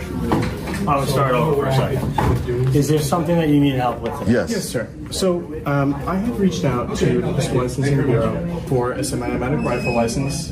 Now, there wasn't anything on the PLB's website, so I reached out by email. I was told, hey, it's the same paperwork. But so I tried to submit, as per 400.00 subdivision 3. Okay, I don't do law books right now. Okay, so, well, this right here is not our paperwork. This is not what we require. Right, but here, this is what we require. I understand, but that's not part Isn't that a questionnaire? The penal code, right? So right here, 400.00 subdivision 5 and 3. This is not a required paperwork. Well, then this is not required according to New York State law. I mean, I understand that it's something I that's suppose you would take that up with New York State, but this is what we require to start your business process. So, no, I mean... This officer's correct. If you don't like the paperwork, reach out to your local government and see if you can change it. Write your senator, your congressman, call the governor's office, do what you got to do. But the paperwork exists for a reason. It's to screen to make sure those who are not allowed to have firearms can't get their hands on them. Maybe it's to protect those who are not of sound mind so they don't harm themselves or others. Maybe it's to make sure convicted felons like LIA and other frauditors can't get firearms where they can put people's lives in danger. I want to be respectful. I want to have a conversation. I don't I'm not saying take you as disrespectful. Yeah, but so my issue is this has to be accepted, right? I have the statute right in front of me at time of presentment. Now, right here. Processing and licensing applications for licenses shall be accepted for processing by the licensing officer at the time of presentment. I mean, that's a New York State application. He's presenting them to you, sir. Come here. Shut your stupid ass. Completed. I have the $10 money. Are you all right? You're shaking. I'm a little nervous. Okay, no reason to be nervous. So, I mean, when you get treated that way, sir, people are going to be nervous. I'll be happy to talk. I'm just explaining why he's nervous. And I'm trying to explain to you that for safety reasons and for every bit of our training, we usually direct our conversation to one person at a time. The reason for that is so that I can be engaged with the person that I'm with. He clearly has a lot of questions. I'm totally okay with you videoing us. That's okay. We have a procedure here that we only have the people that we're having direct interaction with in here. The exception to that rule is if we're doing a person-to-person transfer, which we can do here if it's parent to child or spouse. I understand that, sir, but there's a way of treating people. That's excuse me, one sir. of the clerks cursed at us. I'm talking. I was almost there. So Great. as soon as I'm done with that, then you can finish. That's okay? fine, sir, but I'm telling you that one of your clerks was... I am. I'm telling you that they're... You're not telling me Sir, anything. you're behind a desk for a reason. Okay. Let's be real, right? Let's be honest with each other. You're behind this desk for a reason, right? You're here because you weren't good out in the field. You were a danger to society. That's how these things work. So be real with yourself. Be real with yourself, sir. Shenanigans. No. Shenanigans. No. And we're calling shenanigans here. Because, Sean, you don't know this officer. You don't know anything about him, but yet you're basing all of this off of what? The two interactions you had with Sergeant Fahey from the Connecticut State Patrol's Pistol Permit Office, where you had two incidents with him where, one, you rudely told him to get back to work after he told you he could not help you file a complaint because you had to go to IA, and the last one where you would refuse to get out of the doorway because you didn't have an appointment to come in there, and you weren't there for any other real business other than to harass him. You filed complaints with IA, and they turned them down, saying that there was no signs of wrongdoing on Sergeant Fahey's part, to the point where you had to e-beg for $100,000 to get a truck that you almost got towed. And yet you want to criticize him. Maybe we should stop listening to the convicted felon and listen to somebody who actually knows what he's doing. The way you've treated me and the way that your partner is treated and the way your partner treated me and the way that woman cursed at us and said it's that effing simple. That smell. Do you smell that? It smells like a bitch. Oh, yeah. All I did was ask you to leave. You're a public servant, sir. I'm a taxpayer of Suffolk County. I didn't treat anybody with disrespect. I'm still not treating you with disrespect, but we were treated with disrespect. When I told you to come outside to the doorway and you told me no. Right, because you got that? You don't have, right? right, of That course. You took a direct order from a police officer to step outside. Sir, the I don't doorway take and you orders said from no. police officers, sir. Why not? Because you have no law. You have no authority over me. I'm not breaking the law, sir. You are when you're I'm inside not. a What police law is it, sir? command. What law is it? You're inside of a police command. What law is it, sir? It would be trespassing because I'm telling you to leave and you're not doing it. It's not trespassing, sir. I'm licensed That's or privileged to be here. Couple of things. One, it would be trespassing because at that point you are loitering and blocking the doorway from them to conduct business with other people. And secondly, you're licensed to be there. Are you also a state certified agent? Like a certain individual from Florida? Okay. You should know who I am, so you should know that it's never worked out. I don't know why you're doing this because it's never worked out for you guys before, and Because you interrupted me when this patron was asking a question. Right, So I'm if you here to like, I can support finish him. with him. I'm here to support him. That's sir. fine. He asked me to be here, That's sir. fine. Support and silence. It'll probably go a lot further with him. No. Boom. Roasted. Sir, because you kicked us out, and he's trying to show you a law, sir. And again, review your tape. I said you could be here. You needed to be outside here. Okay. Every person who's standing Can you behind review the who's law? been here before knows that it's only the person at the window that's Do you accept the no one treatment? else can be inside. Do you condone the treatment of the people in your command, as you say? What is the treatment? Cursing, yelling. I didn't hear any of that. so Okay, I'm sure. I don't know what you're Sir, let's just show him the law. He's a law enforcement officer. This is his command. Just show him the law. And you want him to hold it? Or? Yeah, no, please, if you. That's fine. Yeah. A couple of pages there, but the one we're referencing right now is right there. Okay. Well, I mean, we don't really have anything else. Give it some light. All right. If anything, Why doesn't the state police have a questionnaire? Well, it's not part of the statute, right? So it says anything. So that's specific to Suffolk County, that they just make you do a questionnaire? Yeah, whoever the next person is with business, you're welcome to step up. Your window over there. So that questionnaire is not permitted by law? It says no other. So here's the best way I'm going to answer this, and I can keep going with this all day. By no means am I saying that this is correct or incorrect. You understand that? Yes, sir. First and foremost, because this is a Xerox copy that came off of what looks like a cell phone or a computer. I don't know its origin. I screenshot it. May I pull up on my phone for you? Hold on one second. Oh, sure. All right. This is not something that I abide by. All right. Because it's not coming through my chain of command from my department. When they do give this to me and say that this is how this is our procedure, this is the model that we're gonna follow, then I will to the letter follow that. For now, in the most simplest way that I can answer, the procedure that I have to follow that is given to me from my chain of command to the Suffolk County Police Department, from our chief licensing officer, which would be the police commissioner ultimately, okay, and then comes down to my command, to my lieutenant, to my sergeant, and then disseminated down to us to follow the rules. This is the only one that we're allowed to accept. Until I hear otherwise, I'm not allowed to accept it. That is the simplest answer that I can give you. I'm not allowed to change the rules because I'm forbade to. All right. I mean, he's explained it so simply and politely to these guys. I don't understand why they don't understand that there's certain things that they can't accept here. I mean, that's like going to them and expecting them to mail out letters to family for you because... Ladies and gentlemen, oh my goodness gracious me, I missed the cupcake dance. So I'm going to do it now. It's time for the cupcake happy dance. All right. Okay. Olay. Oh my goodness, I'm so sorry, cupcake. Oh dear.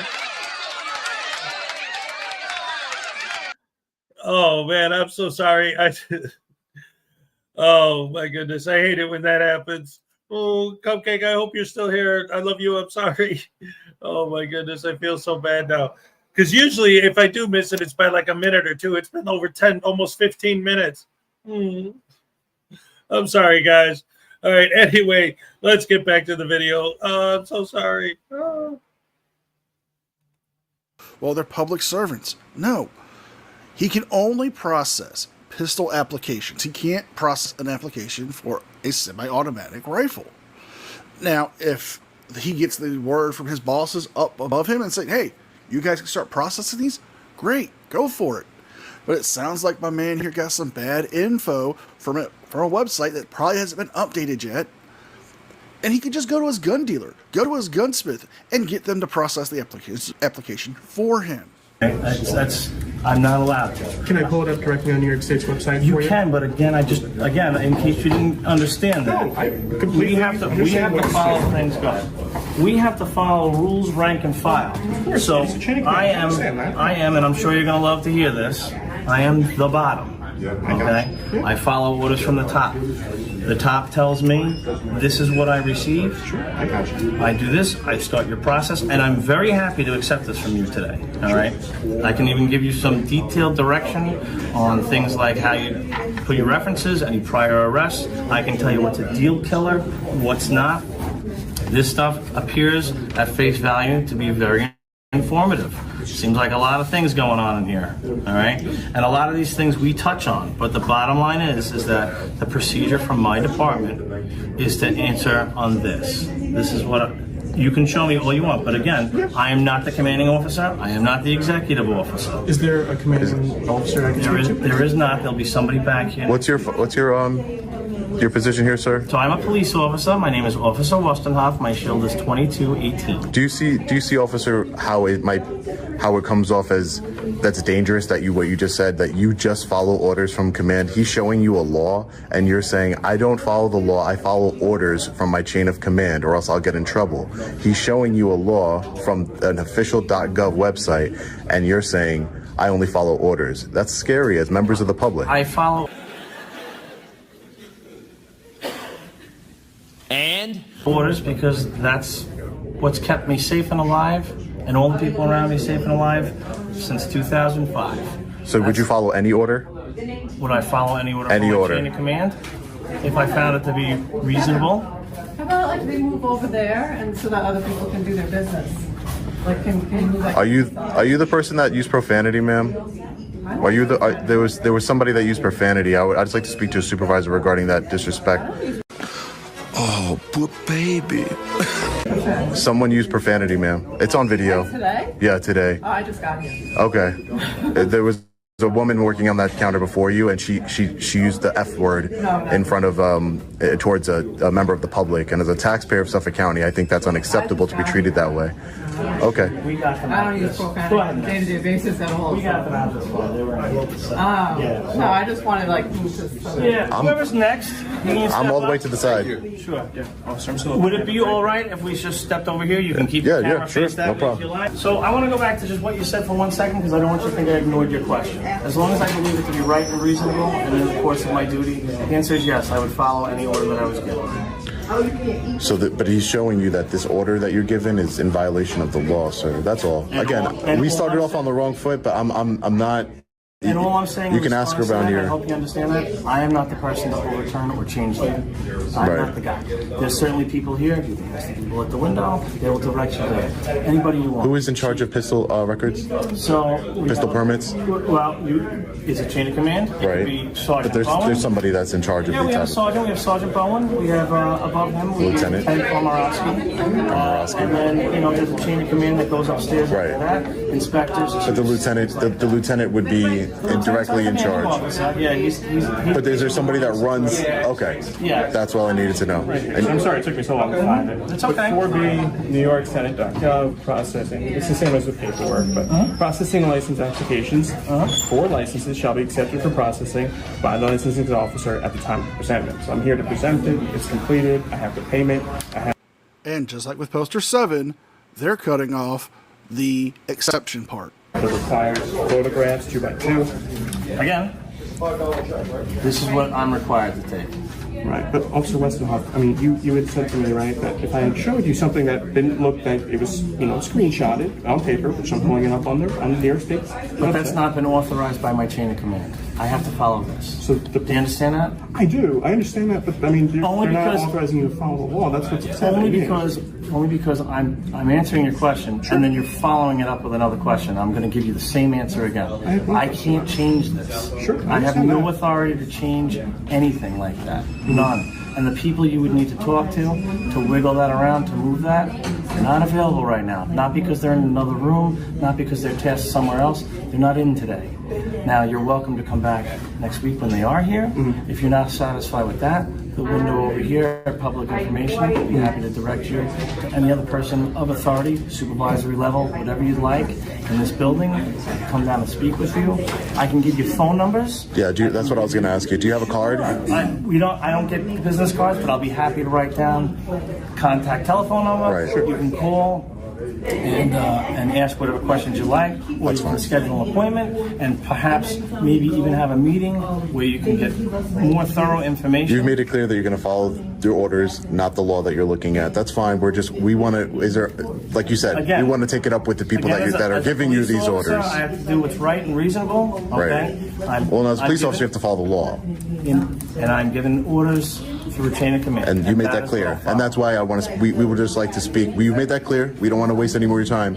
We would just like to get information. My time. I'm here until 4 o'clock today. So we would like to just get the information for your chain of command that it's giving you these unlawful orders. I'll be happy to do that. I'm going to give you this back right now. All right. Do you still want this?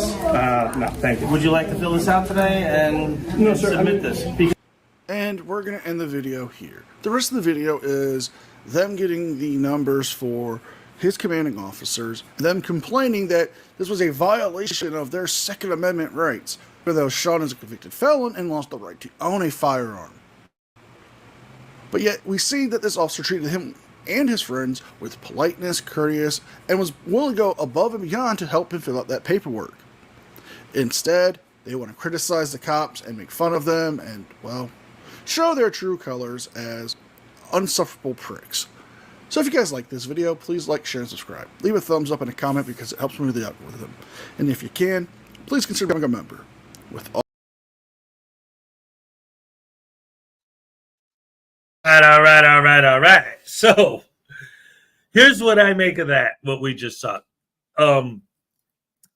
I know from past videos that we've seen that they find a place, for example, that has a no filming policy. So because they have a no filming policy, they walk in there filming. Now, because this guy clearly brought LIA with him into this office, it seems to me, my theory is that they know for a fact that they don't take that specific paperwork in that specific office. So that's exactly why they decided to bring that paperwork to that office. That's what I got out of it. Right?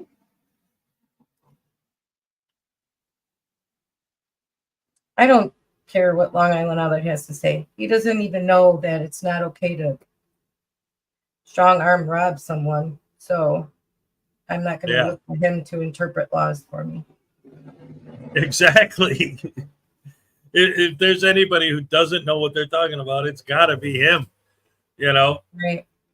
But, yeah, and just like I said, the whole thing, though, to me, it seems like, because like a lot of times when these guys go to certain places, I always think, why are they targeting this specific location to fraud it? You know, and again, in this, I think it's, they know going in that they don't take this specific paperwork. So that's the specific paperwork we're going to try to hand in because we know they're going to give us a hard time about. Well, why did he pick this guy to go in with? This guy's nobody to him. This guy must have wrote to him and said, hey, they're not taking my paperwork and they should be taking my paperwork because I say they should be taking my paperwork and they're not allowing filming in there. So you should come with me. Yep. Exactly. Just like the whole Berwyn thing. He said that it was because one of his fans emailed him and said, hey, they have a no filming sign in Berwyn. All right, let's fly to Berwyn and audit that. Yeah. Like, so there you go. Man, it gets so frustrating sometimes. Like, well, obviously, you know, watching these guys, it's just, but Long Island Audit, especially, like he is so, and I've said this. I don't, from any of these guys, look to them to interpret laws for me. They're all ones that can't follow the law themselves. So right.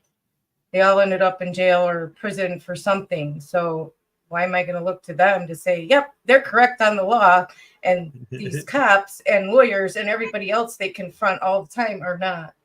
The ones that are paid to know the law don't know the law, but they who are not, never been to anywhere like law school or been a police officer, Yeah, you've been to jail, but that doesn't count. They know everything about interpreting laws when they in fact cut like they leave things out that they don't like and only show you parts of the law that do pertain. So yeah, I'm gonna really look to them, to trust them to interpret laws for me. He doesn't even know that it's not okay to rob someone. Right. There's a law on that, but he can't even interpret that correctly. So I'm not even going to go to him for that. So, no. And another thing that I've heard a lot of these guys say, and it came up in this, and it's another thing that they do that drives me nuts, is the whole like, well, so you just follow any orders they give you? And like he said, well, yeah, if they're reasonable, like we don't accept that specific paperwork in this office is not unreasonable. But if the chain of command came down and said, okay, you have to randomly arrest anyone who has a beard just because we don't like beards. No, yeah, obviously they're not going to follow that. That's ridiculous. Well, that's because that would violate somebody's civil rights, and they're not allowed to do that. Right. Exactly. Oh man, they always build these. It's almost like, and because I mean, we've heard them say it before. It's like they try to build this idea that like they're like Nazis. They just, well, the government says we have to kill these people, so let's just go kill them. And it's like, no, that's not what's happening out there. You know, it's not. This office doesn't process that particular paperwork. You got to go to that office for it. How many times do we see that with the whole FOIA thing, with people like audit them? A lot. You know, but they don't care. They just think if they shove their little FOIA paperwork in anybody's face, that anybody has to take it. Yep. Not the case. It's not the case at all. So yeah, exactly. We've seen we'll see it coming up here in Fraud Roundups video. Oh well. That being said, why don't we play that one next? Okay, sounds good. All right.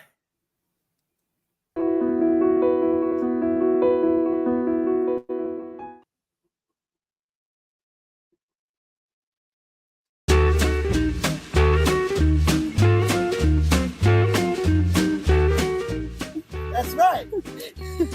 Jerk. Chatty, it sucks. This is Chris. I'm stuck in the elevator. There's been a crime afoot. Yep, this is gonna be a lawsuit. Okay, I think I'll take the stairs after that. Gangbangers, we'll say, is La Raza. You're refusing to wear a mask? Yes. Okay, thank you. Ma'am, what's your job duty? We're stepping up, man? Did she lock us in here? Man, this lady just locked us inside of a vault. Golly.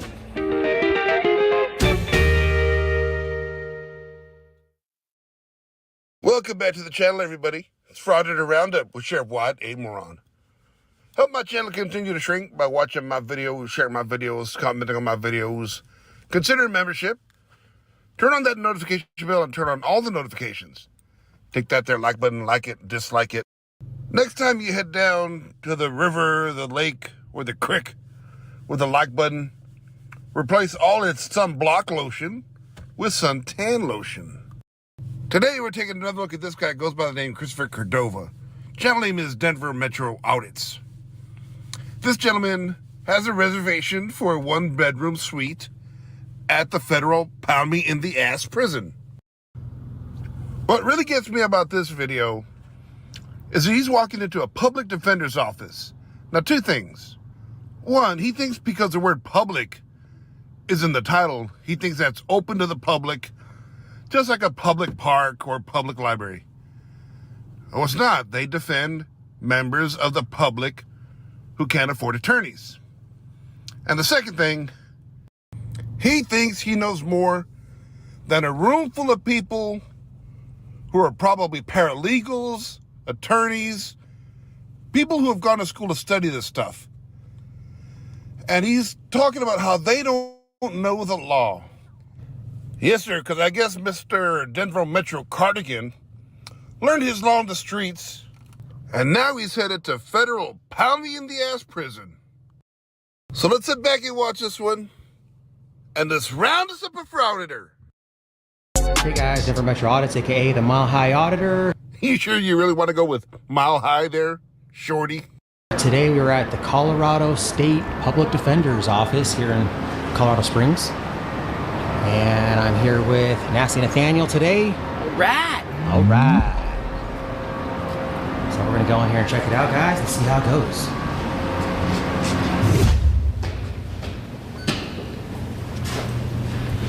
It says these doors to remain unlocked. Hello. Hi. I would prefer not to be filmed without signing a consent. Oh, you need a consent form to record you? Yes. Oh, I didn't know that. Then you must not have been paying attention when you agreed to YouTube's terms of service. You can't monetize someone else's image without their consent. Don't make no never mind that they're government officials. This is YouTube's rules. Yeah, I do not want to be filmed. I'm not sure what this is in regards to. Oh, okay. Yeah, we just came in here to the public defender's office. We're going to take some pictures at the lobby here and public accessible area. And Okay, so this is all. just you guys are curious or something? Yeah, we're working on something here, so. But you're filming me right now though, right? Well, I mean, I'm taking pictures, yeah. Okay, where's this gonna go to? I mean, I don't really give that information away. So the story's not published yet, so I don't want to compromise it. But Okay, well, can so you... I'm just letting you know, because I mean, you seem like you're concerned, so we're just here taking pictures. That's all. I prefer not to have my picture on there unless I sign a consent. Okay. Who are y'all with? I'm with myself. Okay. I'm with him. Why are y'all filming we're me? together. I don't want to be filmed. I don't know what this But is. I mean, you're a public employee, right, ma'am? Yeah. Okay, so I mean, we're in public, so Okay. I you know, there's case law. Okay, that's fine. I mean, don't know why. Well, we're allowed to, record public officials in the course of their duties, right? So, Glick versus Cuniff. Did you just cite Glick versus Cuniff as one of the reasons you can film these government workers? I just got one thing to say to that. Bitch, please!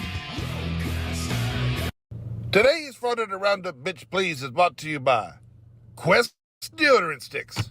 Ladies are... Wait, what? I can't read that. No, I don't think so. Did you read it? Come on now. Nope, I ain't gonna read that. Quest Deodorant Sticks. Compromise there. Glick versus Cuniff. Bitch, please. Glick versus Cuniff was about filming the police. And even in the ruling it said that filming is not without its limitations. Quit using it to justify trying to record anyone who works for the government, even when they don't. Out of the First Circuit. I know. I don't like my pictures taken personally. Oh, I think you look great. Slow your roll there, Casanova. I'm sure this lovely lady, gainfully employed in the public defender's office, is spoken for. And I think she can do better than dwarves with neckbeards headed to federal prison. You ain't no Gerard Depardieu. You're more like Gerard Depardieu. Yeah, like I said, you still are filming me, Right. and I don't know why. Well, because you're talking to me, so I was just... I know, but you can turn your camera away from me. I mean, I could, but I don't usually do that with public employees, so that's all. Well, I think it's like respectful to ask somebody's permission. Well, I mean, I don't really need permission to exercise rights, though. That's the thing. If you have to ask for permission for rights, then they're not really rights, they're privileges. That's the thing. Sorry, missus. You can't expect common decency with these Neanderthals. And now you're gonna film her. Well, I'm just getting pictures of anything I can see in here, all right? You have the right to do that. And I'm just gonna walk away because I have the right to do that. Yeah. That's true. You do have the right to walk away. That's true. So, I mean, you guys could just be nice and respectful to members of the public. I don't really appreciate being filmed without, I'm at work. Exactly. I don't find that very fair. And you're a public employee, and that's why we're recording you, because you're at work. And that's fine. We have the right to do so. That's fine. But you could just be nice to us. You don't have I'm to not be doing rude. anything rude, am I? Yeah, you're like, oh, I'm well, I telling can you just that I walk don't away. appreciate it. But you should appreciate it, man. I don't. Because Thank we you. have a right. You're a public employee. I That's don't the appreciate difference. it, though.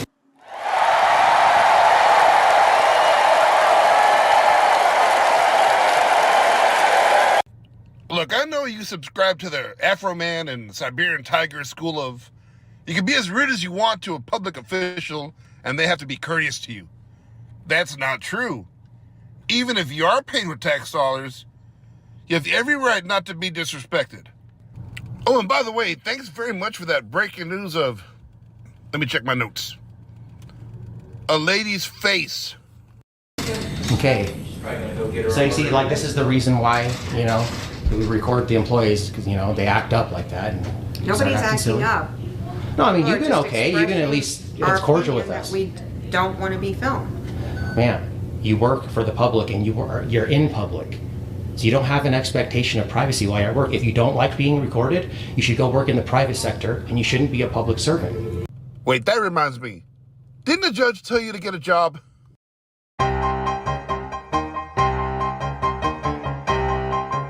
Hey, sir, I'm a supervisor. What's going on? Okay. Yeah, so we came in here, we just wanted to take some pictures. We're doing a story. We just want to take some pictures of your public accessible area, that's all. And, you know, the other lady that was here, she was kind of rude and she stormed out of here. And then your other receptionist here, I mean, she was at least being cordial with us, but she's saying that, you know, we have to get her permission or sign a waiver or something like that, so. You guys do. So this is actually an attorney office, so it's not a public space. We have client confidentiality concerns.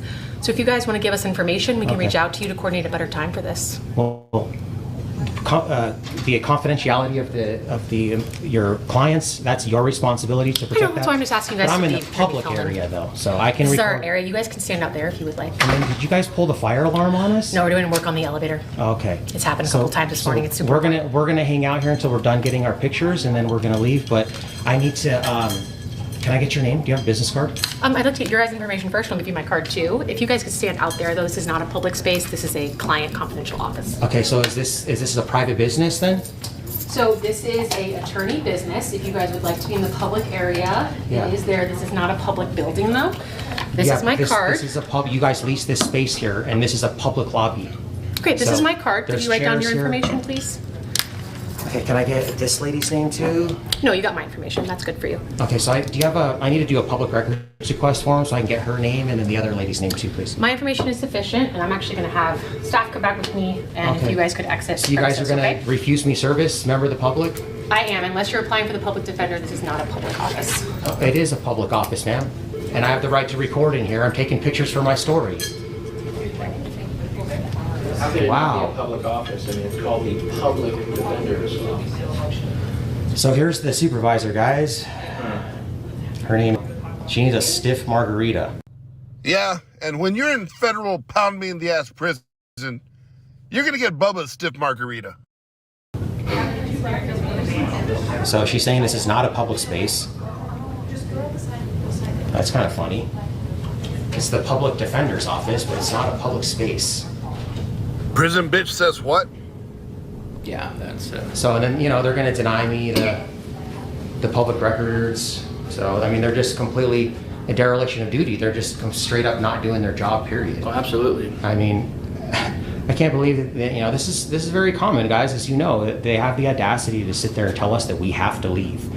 Yep, a federal prisoner and something called the Nasty Nathaniel know more about the law than an office full of law pros. Sure.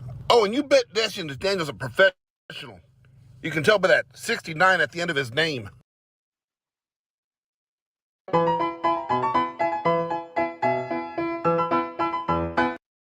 I want to do some commentary on this real quick. First of all, Roundup, his humor in this one is vicious.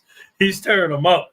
But one of the things that DMA just said that I kind of wanted to comment on is this whole thing about, and they always do this, and it's it's one of the many things that gets under my skin is you're not doing your job. They're not doing their job. It's dereliction of duty. What do you think their job is? Like I always say, like when you fill out an application for a job, they always have the job description, right, in the application. Do you really believe that when these ladies tried to get this job working for the public defender's office, that the job description said, whenever any idiot with a camera shows up, bend over backwards to kiss his ass, and if they don't do that, they're not doing their job?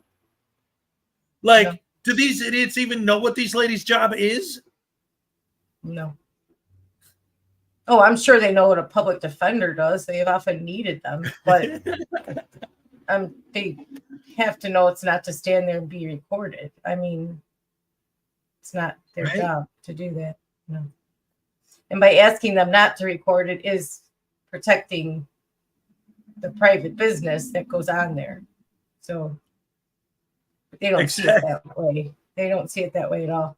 And then if they were to create the privacy, they would say they were hiding something. So it doesn't matter which way they were to go with this. They will never win with these people. So Right. And I've always, and we've had this discussion before, and both of us have worked in call centers and we've had office jobs. It's like when you see like these ladies, these secretaries trying to do their work and then come in there and accuse them of not doing their jobs because they had to stop what they were doing because you idiots walked in there with your cameras. Like, oh, see, look, they're not doing their jobs. Again, what do you think their jobs are? When they see someone with a camera to go over to them and beg them, please film more. Like, I don't understand how they're not doing their job. I always said, especially like in these trespass type situations, my argument was always the public servants are serving the public by getting rid of the idiot with the camera. By getting rid of the frauditor, they are doing their job. but they see public servant as servant to them and no one else. You're here to serve me and no one else. You're my servant, no one else's. Right. They don't get that they're there for everybody. Public, meaning everybody. For them, it's serve me, I'm the public. You serve me. You serve me, not them. You serve my needs, not theirs. Right. And even if them serving the frauditor actually goes against the best interest of the general public, they're supposed to do it. And that's why specifically the DMVs and the post offices really bother me, because when they're full of customers, it's like doing what's in the best interest for the public becomes secondary to doing what's in the best interest of the frauditor. Yeah, that's the way they want it. It's the way they want it because they know it creates more controversy, A, and B, they want people to bow down to them. They want things to be completely 100% their way. If not, look at the kind of tantrums they throw. You see the tone in his voice when he's not getting his way? He starts to whine a little. It's like you can hear the whining in his voice. It's like, stop it. You're a grown man. Mm-hmm. But you hear his whining just a little bit. It's like, it's there. If you listen, it's there. Yeah, exactly. Oh, man. Oh, and it's always been with him, too. He's so, like, one of my favorite examples, specifically with DMA, this was a while ago, but there was a situation where him, Sweet Tea, and Regan were out in a parking lot. Somebody started filming them, and they were screaming and hooping and hollering and crying so bad, threatening to call the cops on the guy because he was cam backing. Yeah. Let's see. Blackheart Knight says, audit them once told me that since I am a government worker, that I have no right to own a YouTube channel. That is the true mindset of these morons. First of all, you're not a government worker. You're a teacher. I don't see how that makes you a government. Does it make you a government worker? And you're completely allowed to own a YouTube channel. I mean, what the heck? Right. The only time it's ever an issue is if the content of your channel is a conflict of interest with what you do for a living. Right. But is he a government worker because he's a teacher? I didn't know. Well, I mean, if it's public school, I could see like somebody like audit them thinking if it's a public school, then you're a public employee and then you're a servant, like that kind of a thing. That's why they try to audit schools. No, stop using the word servant. I do not like that. It's not, no. Well, yeah, it's horrible because the way they use it is like slave. You're not a servant. That goes way back to the days of where public workers were voluntary. They were servants. They were not paid. They were servants, but we are not that anymore. They are paid for their work. They are employees. Yep. Oh, and another thing that he said earlier that always pisses me off when they say it, talking about that, is like, well, you're a government employee. If you don't want to be filmed, get a job in the private sector. But then again, how many frauditors do we see that audit private sector jobs. Yeah, exactly. They will stand in front of private sector jobs and just stand there and audit them. And then when they don't want to be filmed and come out and say something, they just plaster the business all over their channels and say, call them, ruin their business basically. And that's what happens, Yeah. So God forbid you go work in the private sector, because that can happen to you too. They don't care. Nope. They don't care. But please stop calling them servants. They are not servants. Yes. Yeah, absolutely. I'm sorry. I don't say it meaning it like that. I'm but yeah, I understand. You're exactly right. But yeah, I probably got to try and get out of that habit myself. But again, I say it specifically to point out how these bungholes are using it against them. Like it's a bad thing, like, no, they're not your slaves. They're not your personal slaves. Again, they're there to serve the general public as a whole, not just the frauditor. And one of the things, getting back to that I wanted to say, because I know this is specifically one of your pet peeves as well, is not only is it that they have to serve the frauditors, even if it's not in the best interest of the general public, but then when the cops or whoever arrives, it's their job to tell them, the general public, that the auditors are allowed to do what they do, and it's their job to educate the general public. Like, no, the cops are not. Tell them that. Yeah. They tell them, go tell them that we're allowed to do this. Go tell them that you're not going to violate our rights today, are you? Georgia transparency is good for that. I know y'all don't violate rights here. Well, no, they don't, but you're still not in the right for what you're doing. You still can't be doing what you're doing. Right. It has nothing to do with violating your rights. It has everything to do with you're not allowed to be doing that. So the two have nothing to do with each other. Not being allowed to film in a certain area has nothing to do with violating your rights. Exactly. So get over it. If you can, badass, get over it. And this whole conversation that we just watched, like, again, it's almost like we could do bullet points of almost every one of our arguments just from this one video. It figures you get that from DMA, right? But then there's also the whole thing with she's not saying, because this is what they love to cling on to. She never once said, well, legally you can't film me, or you don't have the. No, she said, I'm asking you, please, just out of respect. Why are you being so disrespectful to me? No.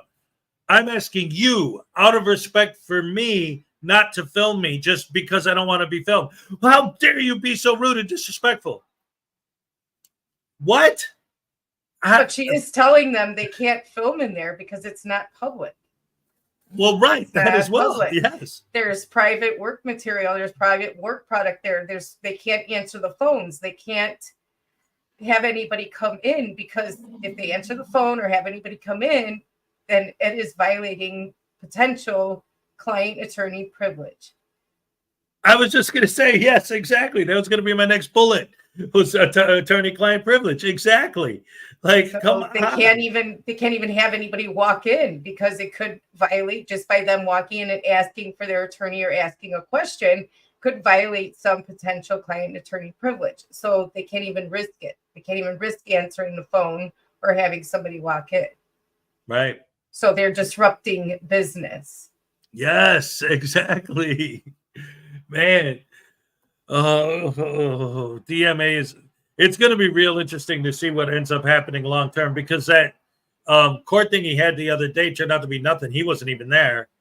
But the judge is going to hand down a ruling. So right. It went bad for him. His attorney didn't do well. The prosecutor did very well. So, but I heard wipe the floor with him. So, the judge is going to hand down a ruling. He didn't have to be there.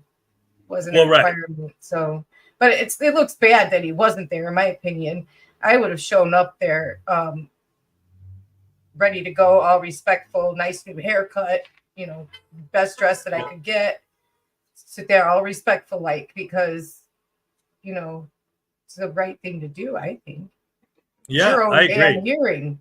Yeah. I mean, who doesn't show up to their own hearing? It makes it like you don't want to face it, like you're just running. Or you don't from it. care. You're just Or you whatever. don't care, yeah. So I mean, I would have been there in a heartbeat. I don't care what the outcome would have been. I would have been there, even if it's me going off to jail at that point. I would have been there, but I would have already been done with my 15 days. I wouldn't have ran from it or tried to appeal it or whatever, because you didn't even appeal the ruling. You're appealing the sentence, and that's kind of dumb in my opinion. Why wouldn't you appeal the ruling? Right. But anyway, it's not. I love the fact that. No, go ahead. Sorry. It's not my case to appeal or lose or anything. So, but I wouldn't have even been there in the first place. But if I was, I would have appealed the ruling, not the sentence. Right. No, what I was going to say, though, is like, I love the fact that even still, he's always bringing up case law. And it's like, well, you're the one who established anti-frauditor case law. And he still brings it up. Oh, well, we got case law on our side. No, you literally the opposite. They're misreading that particular, the one that he likes to spew all the time, Kniff case. He's misreading that, of course. Of course. But, what a surprise. Yeah. Anyway, let's get yes. Let's finish this out. Yeah.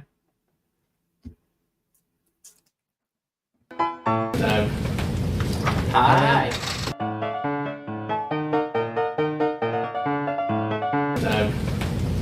Hi. Yeah, not creepy at all, right? I heard the stateliness of Walter Cronkite and the professionalism of William F. Buckley. Hi. How you doing? Good. Groovy.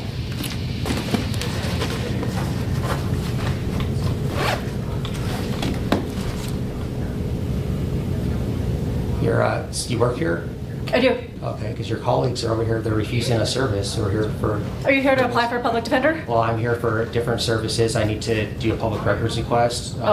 We can't help you with that. Well, you're supposed to help. You're Well, violating we're the law. trying. She's probably getting a supervisor. How come you're like being aggressive too? Can you let Like, me look in? at Thanks. all the employees are like, rude. Thank you. Well, kindly call the feelings police, shit stick. You are required to take any public employee. I can just tell you the requests I need, and the onus is on you. So I'm telling you right now that I need names and salaries of every employee working here today. You would be in violation of the FOIA Act. Names and salaries of everybody. Yes, and I There's can a way get to do that. that. You can do a CORA request. Yeah, that's true. And I was telling her that the way We're the public defender's office. I just feel like there seems to be a little confusion about what our role is. We represent people who can't afford representation. Yeah, we so understand. we're not the people who hold those records. You have to request. I understand that. No, I totally understand that you don't hold the records. you have a- What I'm saying though is the way the Freedom of Information Act is written, it's a federal law that covers Colorado, is that I only have to verbally give a public so you employee can such come as in and yourself the apply for a request, and you can defense. write it down if you'd like to. But once I do that's official, and then the onus is on you to No, there's a find- way to request those. We do it all the time. Exactly. I'm Yeah. telling you that This is I know not you the can way go that- through What's your Cora, date of but birth? what I'm telling you, when I tell you, the onus is on you to go to No, Cora that's- and get that's that. not correct. Yes, ma'am, it is. Sorry, it's not. And your name?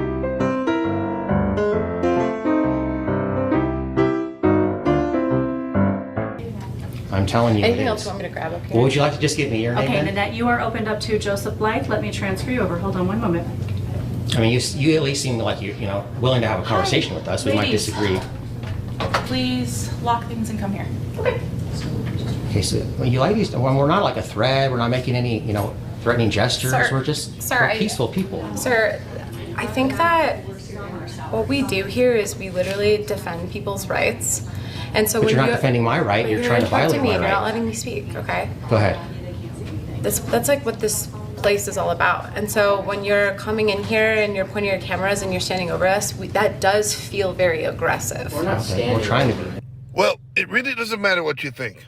All that matters is that pointing your camera at someone without telling them who you are and why you're doing it does come off as creepy to about 100% of the people.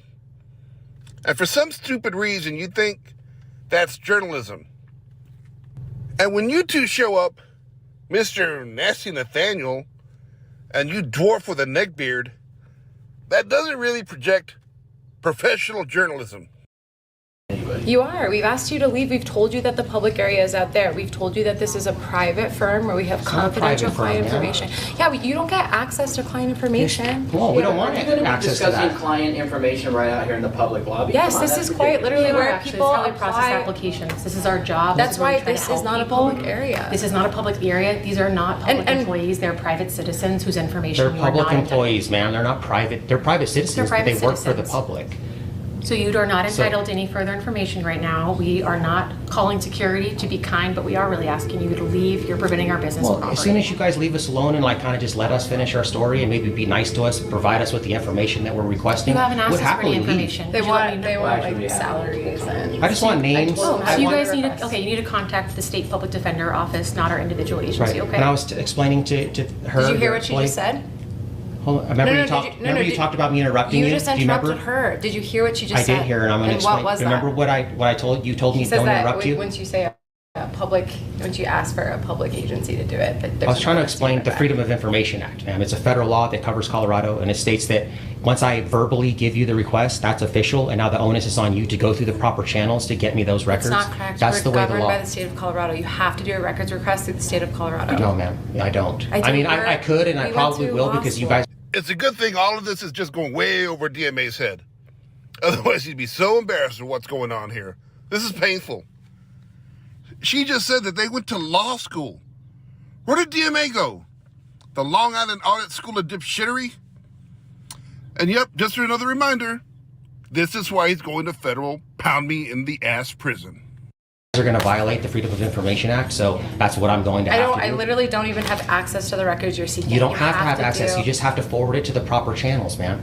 You Sir, won't you're give us your welcome. information. I'll give you my information right now if you guys want Do to you take want my to write it records down for request. us, please? That would be Yeah, great. go ahead. What's You your guys can write it information? down. I'll tell you. Okay. So I need names. I need your name. Okay, yeah. First, let me tell you what I need. Write it down, and then I'll give you my contact info. I can't provide you with that information, so I'm not See, going I to. have a feeling like if I'm going to tell you my contact info, then you're just not going to take my request and you're going to walk Oh, away. I can't take your request. I'm not the state. Oh, that's public what I'm defender saying. office. I'm willing to give you my Okay, so contact sir, info. we are trying to be helpful. We're trying politely to ask you to leave. You're preventing our confidential business from going forward. We've repeatedly asked you to leave the lobby, okay? We can't Yeah. provide this information to you. You need to seek Okay. out the actual public defender's office and submit a formal request like anybody else, okay? So your employee here, she told me that we're violating people's rights. You by are, their coming right in to here. confidentiality and their right to be able to apply for a There's no public right to defender. confidentiality in a public lobby. You're Are actually you trying here to violate apply our for rights. the public defender? We have a right to record in this public Are you accessible here to apply area. for the public defender? I told Yes you or what no? I'm here for. I'm here Okay. to do a story Okay. and take so pictures. if you're not here to apply for the public defender, you're not here for legitimate purpose. This is yes, not taking a public pictures lobby. is legitimate business, and this Okay. is a public so lobby. we are going to now leave because you are not allowed to be here. We've Yes, I asked you am. to leave. And so we're repeatedly going to ask you to leave, but no Okay. employee is going to come back up here until you exit the premises, Okay, okay? well, we're not going to leave until we're ready, because we'll leave when we're ready to leave, not when you tell us to, because we have a right to be here, ma'am. You don't have a right to Yes, be here. we I'm do. asking you. We're going to find out if we have a right to be here then. Okay.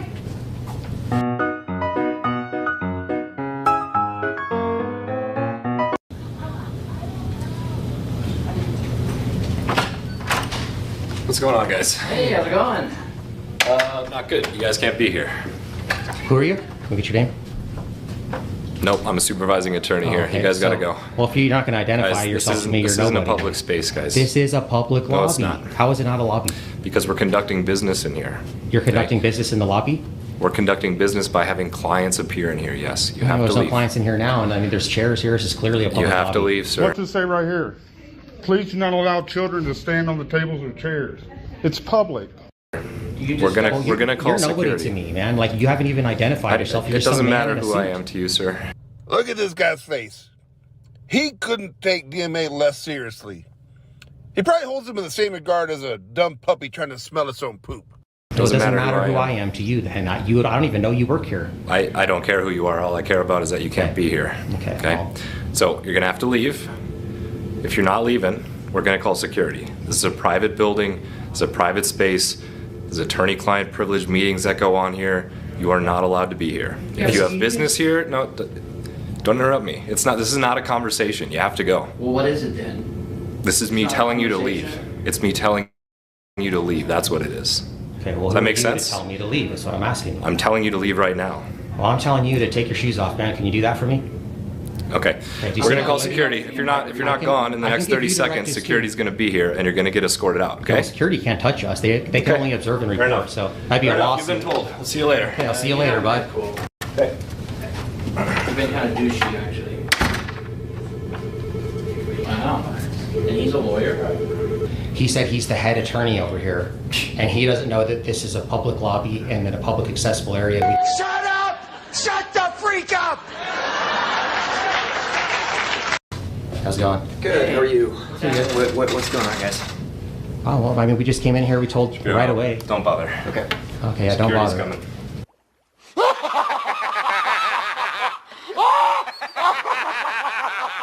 Who are you? I'm a public defender who works here. Who are you? Okay, so then you should know, right? Why are You're you an attorney. filming here? I should know. I would like to have a conversation with you and not him, and I would gladly explain. You're not to having a conversation with anybody. I'm asking who you are and why you're filming us. And I would gladly explain that to you if you're willing to sit down and have a I'm cordial not. conversation. You've been asked to leave. Okay. You understand? So then you're I'm not going to engage with you. If you're going to be rude to me, then you are on private property, and if you this don't is not leave, private property. Yes, Who's it the is. owner then? Fact is, It Who is. owns this private property then? The Gazette building. Regardless, Yeah, it but is you lease private. it. The It is government private. If you leases do it. not leave, you are trespassing. You've No. been given a lawful order to leave. Who are you to give me a lawful order? Are you a law Someone who enforcement works officer? here. It doesn't You have can't to give be a lawful law orders. You understand you're talking to attorneys, right? I do. That's who are actually defense dangerous. attorneys. That's actually pretty dangerous that you think you can give lawful orders. To leave the building. Have the police been called? No, because we're trying to just do it with security, but if they're not going Yeah, I mean, if you guys want to call the police, you can. But I mean, if you guys just leave us alone, we'll leave when we're ready to leave and we're done. But you guys keep engaging with us. We And can't leave you alone. You are on our property where we it's have public property, man. This is not owned by a private owner. This is owned by the state. It is not owned by the state. It says Colorado State Public Defender right You there. understand that doesn't mean we own the building. No, We but you rent lease it. the building. Yes, you lease it. We are not owners of the It property. doesn't matter if it's open for business and you lease this space, it's open to the public, man. How are you an attorney and don't know that? It's okay, counselor. I'm embarrassed enough for both of us. We're defense attorneys. We're on the business of getting people in trouble. We're calling the police. If you don't leave, you're going to get in trouble. Please leave.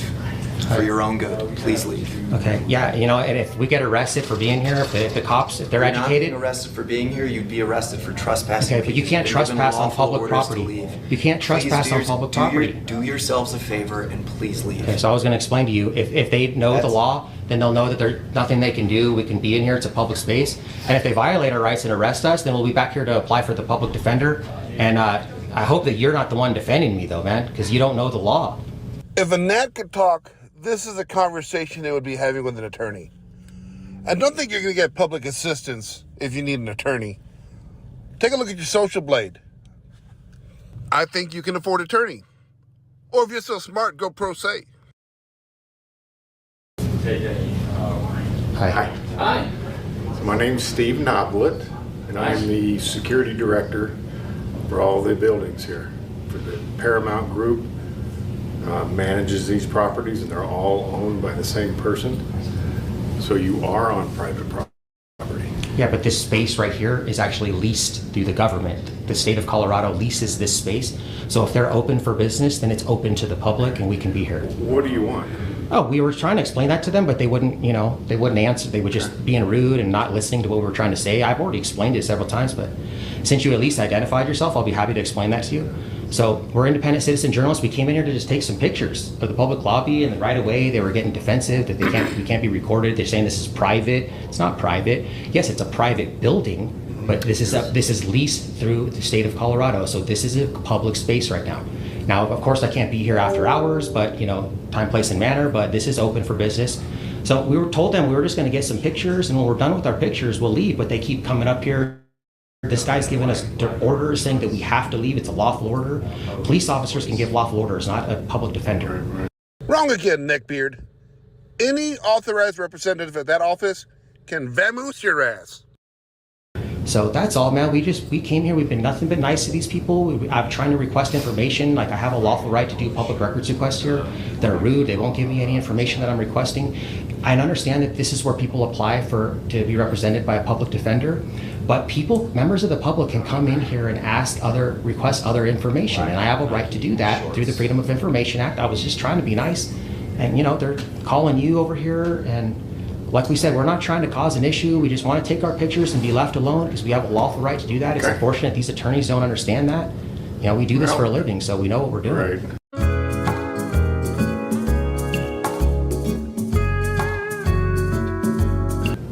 So, do what you came to do, and then if you're done doing what you want to do, just leave if you don't have any further business. All right, well, I mean, I have business, but they're refusing to help me, so that's going to be another issue. So thank you. I mean, we're going to stay here for a while because we don't want to, you know, be bullied out of here. So, you know, we'll be here for I don't know how long, but we're not going to be bullied out of here. And when we're done, you know, taking our pictures and they stop barking orders at us, we'll peacefully leave. We're not trying to hang out and stay the night or anything. And I want to just interject real quick. Sorry, I didn't mean to. You know, no, but I appreciate you at least being willing to like listen to us and hear us out, and not interrupting us, and not, you know, trying to bark unlawful commands or anything. I mean, you seem like you're pretty reasonable, and you know, we appreciate that. Yeah, you're right. Absolutely, man. We do. We appreciate your professionalism. So, here's what I would ask: if you don't have any business. But watch how fast they turn on him, though. After calling him reasonable and professional, watch how fast they turn on him. Oh boy. You know, business where you're legitimately trying to, you know. Okay, so if you're not legitimately here trying to get a public defender to defend you in a case that you currently have, you've been here long enough to take the video that you want to take, the pictures that you want to take, I would ask you to leave. Well, you don't get to dictate how long we need. I mean, I can literally come in here if I want to, and I can, from open to close, and I can hang out in here every single day. I'm not here to do that, but I can do that lawfully. Taking pictures is legitimate business, sir. The First Amendment, the freedom of the press, okay? You're right. So it's a public area. I can't go back there, but I can hang, you can't tell me when I can leave. So this is a privately owned building. Yeah, we understand that. So they lease space to tenants. The tenants pay the rent. Be like, you know, if you compare it to like an apartment complex. So even though everybody in there is, they pay for their space, and you can walk in the front door of the apartment complex, and you can walk around there. But if you don't have any business, you're not a tenant, you don't have any business there, then the property owner can ask you to leave. Let me ask you a question. If I'm renting an apartment and I have a guest there, can the owner of the apartment complex come and tell me that my guest has to leave? Okay, that's the same thing then.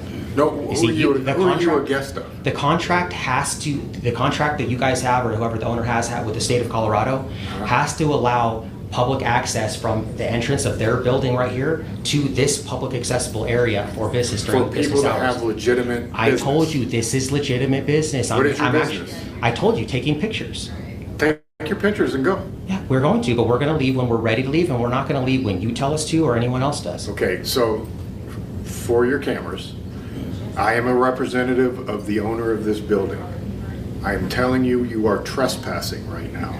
If you do not leave voluntarily, then we will call the police department and we will have a complaint signed against you. I will sign a complaint against you for trespassing. And like I said, if the police are educated, they're going to tell you there's nothing that they can do.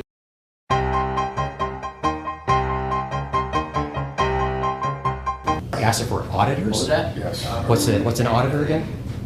But if you're not, then there's no point in talking about it. Well, can you explain to me what that is? Like, we're just here taking some pictures, but I never heard of that before. What is it? Oh, for the love of... Your channel name is literally Denver Metro Audits. So you did call the police department? Yeah. Okay. You've asked them to leave?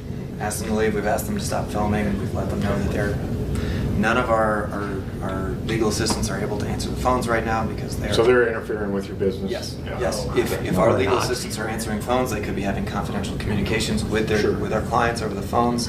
And because they're filming, we can't have those because they're no longer confidential. I've asked you, do not film anything back here because this is private work product. Great. Thank you. I've already got pictures of all this area, man. Right, I know. After you've been asked not to do that. Doesn't matter. You don't have the authority to tell me I can't take pictures in here. So we're not going to have a conversation with them.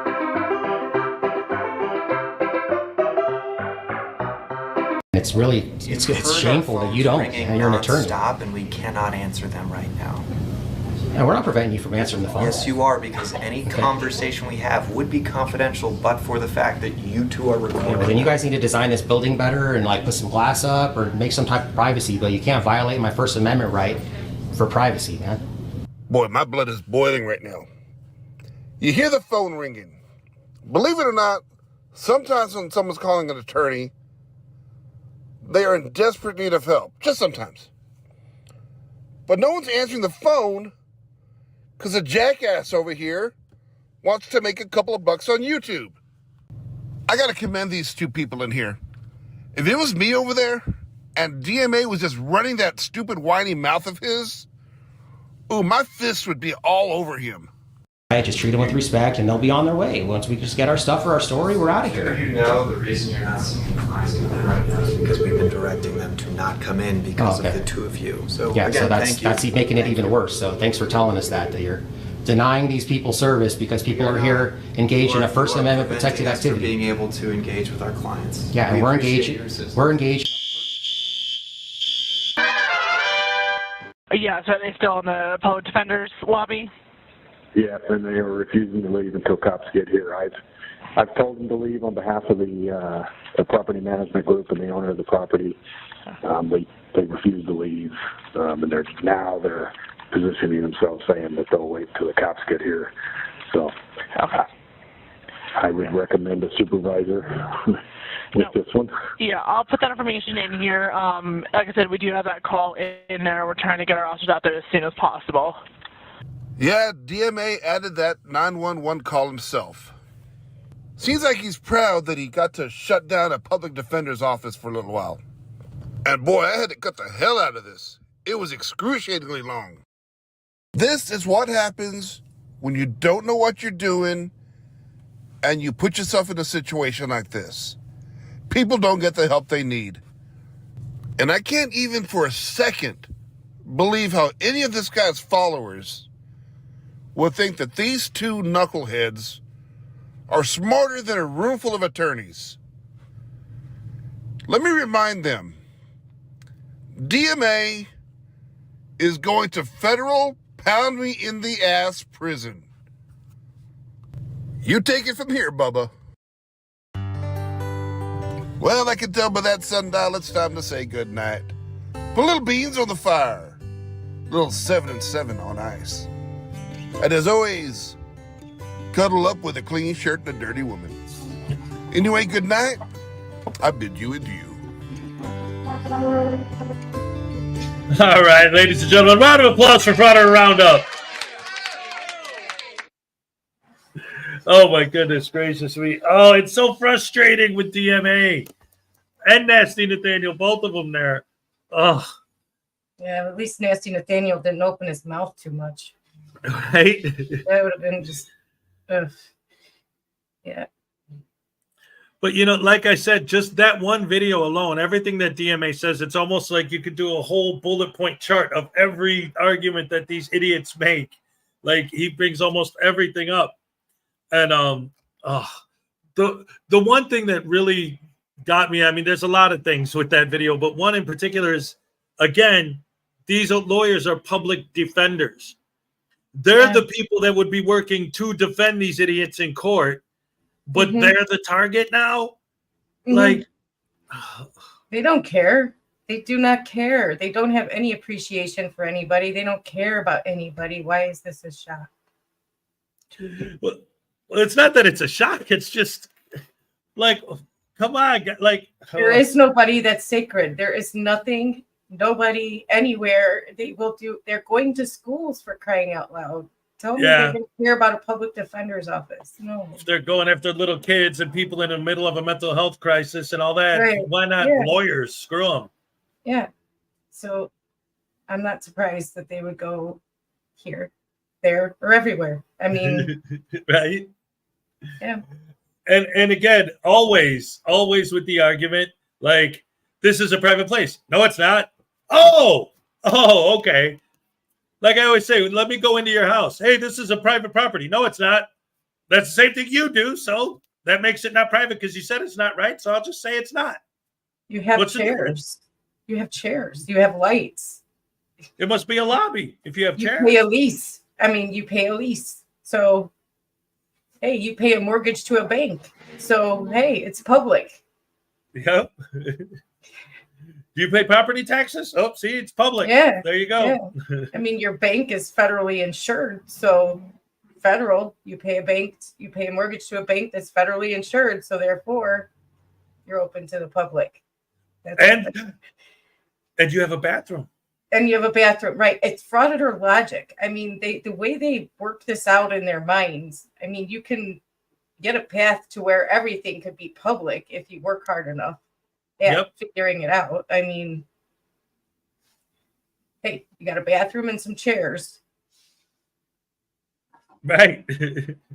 And again, even if they are getting against all that, if you're holding your camera, you can't ask me to leave because I'm engaged in a First Amendment protected activity. Yeah. I don't care. I'm doing it in your house. It's still a First Amendment protected activity. Yep. It's crazy, crazy, crazy. Pretty soon coming near to a frauditor near you. Guaranteed. Oh, yeah. I mean, but I mean, Frauditor Roundup, though, his humor in that, some of the zingers he was throwing were great. Yeah, it's amazing it could keep his humor in that because it's DMA. And in the chat, I asked him if he was the one to blur the images. He said he blurred some of them, the ladies in the beginning, but some of them were not him. So DMA must have got a privacy strike on that video. Because some of the images he did not blur. Some of it were already blurred. So DMA must have got a privacy strike on that video, which is... Yes, which is awesome. And like I've said this before, you know what was going on a couple of weeks ago, but I said it before, even at the time, like if I'm editing a video and one of the people in it specifically says, I don't want to be filmed, then you blur them. Yeah. But the other people that didn't were, shown. So yeah, I get that. Yeah. But yeah, it's just finding DMA doing the right thing. Any of these guys doing any kind of stuff like that. No, he didn't do it. And no, he did it because he got a copyright strike. Right. They don't ever blur somebody because they asked not to be filmed. They never will do that because you're a public employee. You don't have a right to privacy. Yep. Or even if you're not a public employee, if you're just a regular person, but you're out in public, oh, well, stay home if you don't want me to film you. Blow it out your ass. Everybody has that right to say, I don't want to be filmed because it's for commercial use and you don't have anybody's permission to do that without their permission. You don't have a right to make money off of anybody's image without their permission. Yep. You don't have that right. Come on now. An idiot are you? Well, well, they're a frauditor, so but yeah, and then another one. There was so much in this video. I've never heard of an auditor. What's that? Denver Metro Audits? Well, they always lie and say they're not an auditor. They don't know what that is. You've heard them lie before. You've heard them all lie. So again, why are you surprised that they would stand there and be disingenuous with these people, that they would be less than honest? Why is it that it surprises you? It's not that it surprises me. What gets me every time is that their fans always buy the stuff they say. It's like, how can you not see that that's a lie when his name is freaking Denver Metro Audits and I've never heard of an audit? How do you not realize they're lying? How do their fans buy this stuff and not see it? It's so thinly veiled obvious to me. Their fans think it's okay that he does that, though. Because see, these people were being mean and douchey to them first, don't you know? Oh, so yeah, because they have every right to match that energy. They have every right to match that energy and be rude back and not be truthful about who they are. Because why should they be truthful when these people were rude to them? Right, exactly. But then they have to buy the lie that they were being rude in the first place by asking not to be filmed. They are buying the lie. They are buying the lie that that's rude, that they should never be, they have the right to ask not to be filmed. They're public employees. Yep. They should never ask that. They should never request not to be filmed. They should know better. They should be trained better. They should know about the First Amendment. They're lawyers, God bless it. And yet, what happened in the video right before that? They literally did everything that the frauditors would say that they wish they do, literally ignored them. And that was the problem. Look at them not talking to me. How dare they just stand there and not say anything to me? They're horrible tyrants. How dare, like, as always, you can't win. Always moving the goalpost. That's what I said. Even if they did create the privacy that they said they should create, they would say, what are you hiding? Yep. So much for transparency. Right. So no matter what, you can't win with these people. You can't. You create all the privacy in the world and they will yell at you about you must be hiding something back there that you don't want the public to see. What are you hiding back there? Yep. We've seen it. And then they raised their little gimbal post up there where I can film anything my eyes can see. Well, your eyes can't travel up this 20-foot wall and over. No, that's not, you can't do that. So why are you doing that? Why are you putting your gimbal thing over the wall there? Why are you doing that? Because they're scumbags. That's why. Right. So it's, you never, like you said, they're always moving the goalpost. You're never going to win at their little game because you don't know the rules. There are no rules. They make them up as they go. Yep. Because the minute you do what they want, they're saying, no, that's not good enough. It's not good enough. We want this instead. Well, you do that, and then it's, well, what are you hiding? Yep. You put up a sign with a statute on it, exactly what they want. Well, it's unconstitutional anyway. So we were never going to follow any signs you put up. Nobody, yeah, right. Like so. And I love, because I've seen more and more of it, and it was in this video too just now, this whole idea of a waiting room and a lobby are the same thing. Like, I could film it here because it's a lobby. No, it's not. Yeah, because there's chairs. Yeah, because we want our clients to be able to sit, you know. Well, then that means it's a lobby. That means it's public. There's chairs in a hospital waiting room too. Can't film in there. Right? Yeah. That goes back to like you said. So I can walk into your house then because you got chairs in there. So that must make it a lobby. Unless maybe they don't have chairs. I don't know what their house looks like. But they definitely have a bathroom. I know that. Every house has a bathroom. So if it has a bathroom, that means we could use it. Yep. I remember there was one.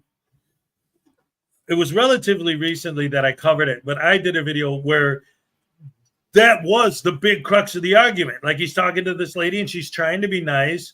And I forget who the frauditor was, but it's like, well, but you have a bathroom right there. Right behind you is a bathroom. That means this is a public, this is a school. We have students right there. We don't want you recording in here. But then why do you have a public bathroom? For the students. They go to the bathroom during the day, you know. Right. Oh my gosh. Yeah. They have to just hold it. Like, oh, screw the kids. That's for visitors. That's for visitors. That's for the public to come in and record. Yeah. No, nobody ever thought about recording a school. Nobody's ever thought about doing that. Well, I've said from the beginning, let's say that they did get what they wanted, like absolutely down the line, which is insanely impossible because the tyranny would be insane because you would have to force people not to ask, not to be filmed. That's tyrannical, you know, to control people asking that. But if they got exactly what they wanted and anyone could film anywhere, then what did they win? Who wants to film in the post office other than these guys? Who wants to film in the DMV other than these guys? Who wants to film in schools or public defender's office or any of these places besides these guys? Nobody. I think if they won, the only place where some of them might continue to film is schools. Right. Because they're, you know. The parents are going to get, oh, yeah. Oh, yeah, yeah. I see what you're saying. Yeah. Oh, boy. I think that's the only place that some of them might continue to film is the school. Yep. Just because they're weird. Because they're bent that way, yeah. But filming in a post office or any other place, no, I think it would stop if they were actually allowed to do it because they get, well, We were only doing this for controversy. Now Right. that it's allowed, we don't really care. So we have to find something else that's controversial and do that for our YouTube money, you know. Yeah, that's it. There's no confrontation. Got to create one. And again, it's perfect, like the way it lays out. Because again, just the last video we showed, where the cops are standing there doing nothing, so the guy had to do something to create content. So he told this whole false narrative about these cops being these horrible tyrants, doing these horrible things to him, and what actually happened in the video. They literally did nothing. Nothing. They ignored them. And I'm sorry, if your phone dies, why do you have to delete footage? Because your phone died, right? Why wouldn't you just charge your battery? That made no sense to me. Why would you have to delete footage? I just don't get that. Well, like we said, we've seen many stories that we've heard, because it's not in the footage, but there have been plenty of stories that we've heard about witnesses and people who've dealt with these people of things they do not on camera to have the situation already heightened before they start filming. So you never know. There might have been something he had to delete because it would have made him look bad. Huh? I don't know. It made no sense to me. Right. Well, so much of what they say and do doesn't make sense. No, but you got to lie to fraud it. So yeah. Exactly. Oh dear. Well, we're just about done. We got only 15 minutes left. Anything interesting you guys want to talk about in the chat, or?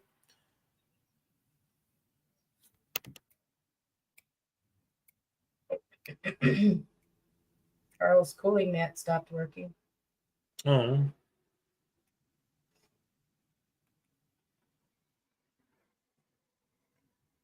Damn it, my cooling mat stopped working. Oh, well.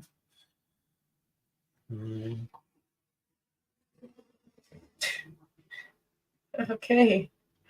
I like that. The unaliving chamber in prison has an electric chair. Does that mean it's available to the public? Have a seat, DMA. Stay as long as you'd like. Right? It's a chair that means it's open to the public. Go ahead, sit in it. Yeah. Have a seat. Yep. Stay as long as you'd like. Oh, that's a good one. Oh, man. Erica took her kiddos to a police open house yesterday. That's nice. Cool. That's cool, actually. Yeah. How did that go? Florida Jim's dogs hate him, which I doubt. Oh, no. Yeah. Not very much. Dogs do not hate you. If your dogs don't like you anymore, just keep bacon in your pocket. They'll love you real fast. Yes, Graham. I'd like to know, did you watch the latest Graham and Bob show short? Yes, yes, indeed. Yes, I'd like to know if you watched my latest cat video. I doubt it, Graham. Yeah. Us about watching your stuff. Always promoting your stuff. You watch mine? No.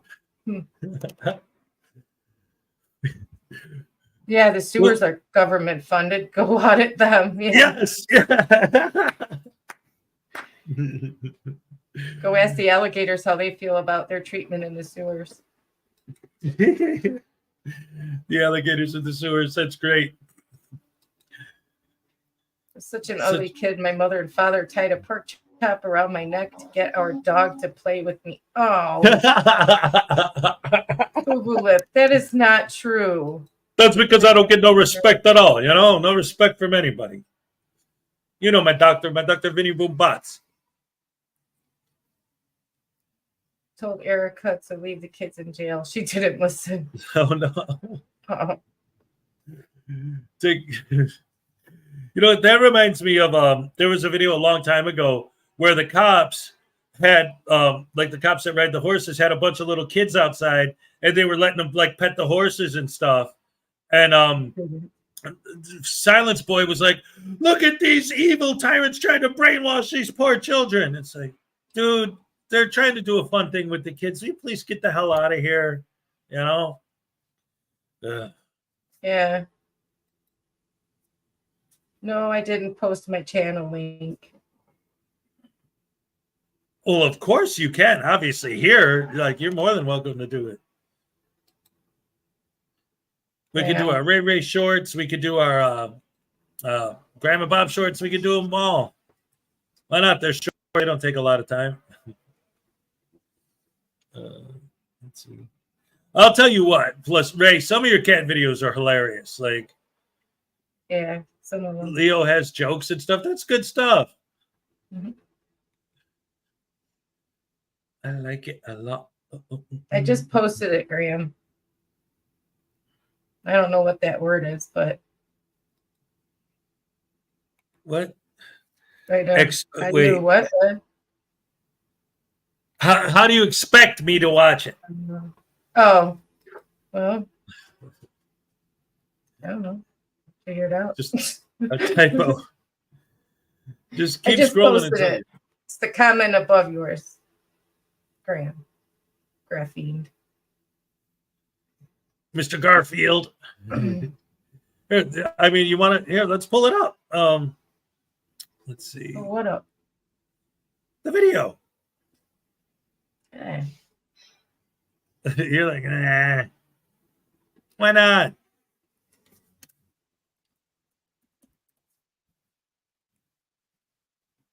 I like your cat videos. Why? Why? Why? Because they're awesome. And because you're awesome.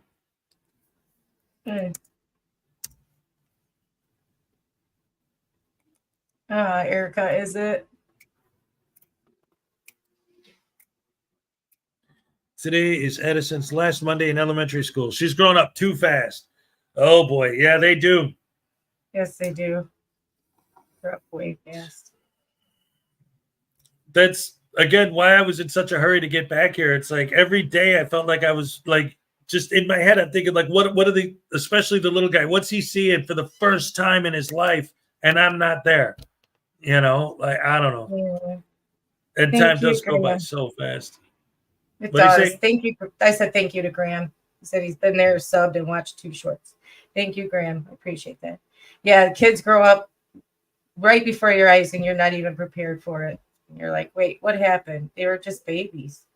Yep. Literally just babies, and now one's like 6'3" and 20 years old, and the other one's 22 and off on her own. And you're like, what just happened? Like, they didn't have my permission to do that.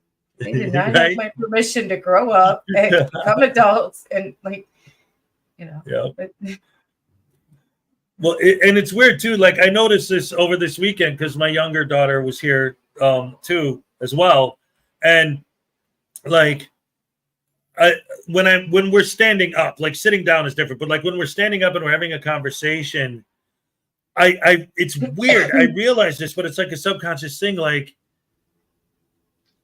making eye contact with her, I am so not used to talking with her looking straight.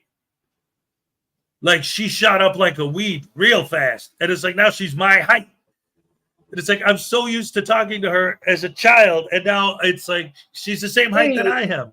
you're what, 6 foot 6? 5'11". Well, you're 5. She's how old? She's 16. Yeah. And she's 5. Holy shoot, man. Yeah. She's not even done growing. I know. She's gonna be taller than you. Yeah, yeah. I think she got it from my brother because he's a giant. Yeah, she's gonna be taller than you guys. That's all right. Yeah, my nephew's taller than my sister by a lot, by over a foot, well over a foot. So I think she's only 5'1". He's got to be like 6'2", 6'3" by now. Right. Yeah. Yeah, but again, it's not even like so much that she's tall. It's just that she grew so fast. Like she's my little girl, and then I go to Florida, and then I come back, and she's the same height as I am. Like, whoa, shot up like a weed, you know? Yeah, that's my shooting up like a weed. I went from 4'11" to 5'2". Well, hey, you know what? It was my shooting up like a weed, and then I just stopped. Yeah. Oh man, And I did that's all good, that though. between freshman and sophomore year. Yeah. Right on. Some of us Right are on. not tall. Some of us are not tall people. Well, that's all right. Everybody's different. We're all individuals. Everybody. Oh man, see, I was trying to remember like some old like Sesame Street song or something about everybody's different, but then I couldn't. So never mind. It's okay. We're good. We don't need you to sing that, Hez. It's all good. Oh my goodness. 35, my tiny. You don't look old enough to have a child who's 35 years old. Wow. Yeah. She doesn't. No. I would have never guessed that. Right? Oh my goodness. But time does fly so fast. Yeah. Wow, I would have never guessed you're old enough to have a 35-year-old. You must have had her when you were very young. Right? Yeah. But one thing I will say that I don't mind about it, like, yeah, they grow up too fast because you have your fun times with them, and you know, it's so fun when they're young and all this great stuff. But she got it from your brother. Do you need a DNA test? No, I mean the family, the gene, you know, dagnabbit. But anyway, no, like what? What's with all of you having these older kids? You guys do not look old enough to have these older kids. Right? Erica, you definitely still, you too, you do not look like you have a son in the 30s. You guys do not look old enough. Right. You must have been like 20 or 19 or 20 when you guys had these kids, because you do not look old enough. Yep. No, I would have pegged you like at 18 or 19 when you had them. My tiny chihuahua. Yeah, there's no way. Mm-mm. Well, I got to admit, I had my kids when I was in my 30s. So, I mean, my oldest isn't even 20 yet, and I'm 51. So, right. No. They just don't look. They just don't look old enough to have kids in their 30s. They just don't. I just don't see it. Yeah, I would have never guessed. Yeah, and I don't lie. You know that. It's not. I'm not kidding. And I know you have a grandson, but I just thought your son was younger than that. You know, I thought he was like in his 20s still.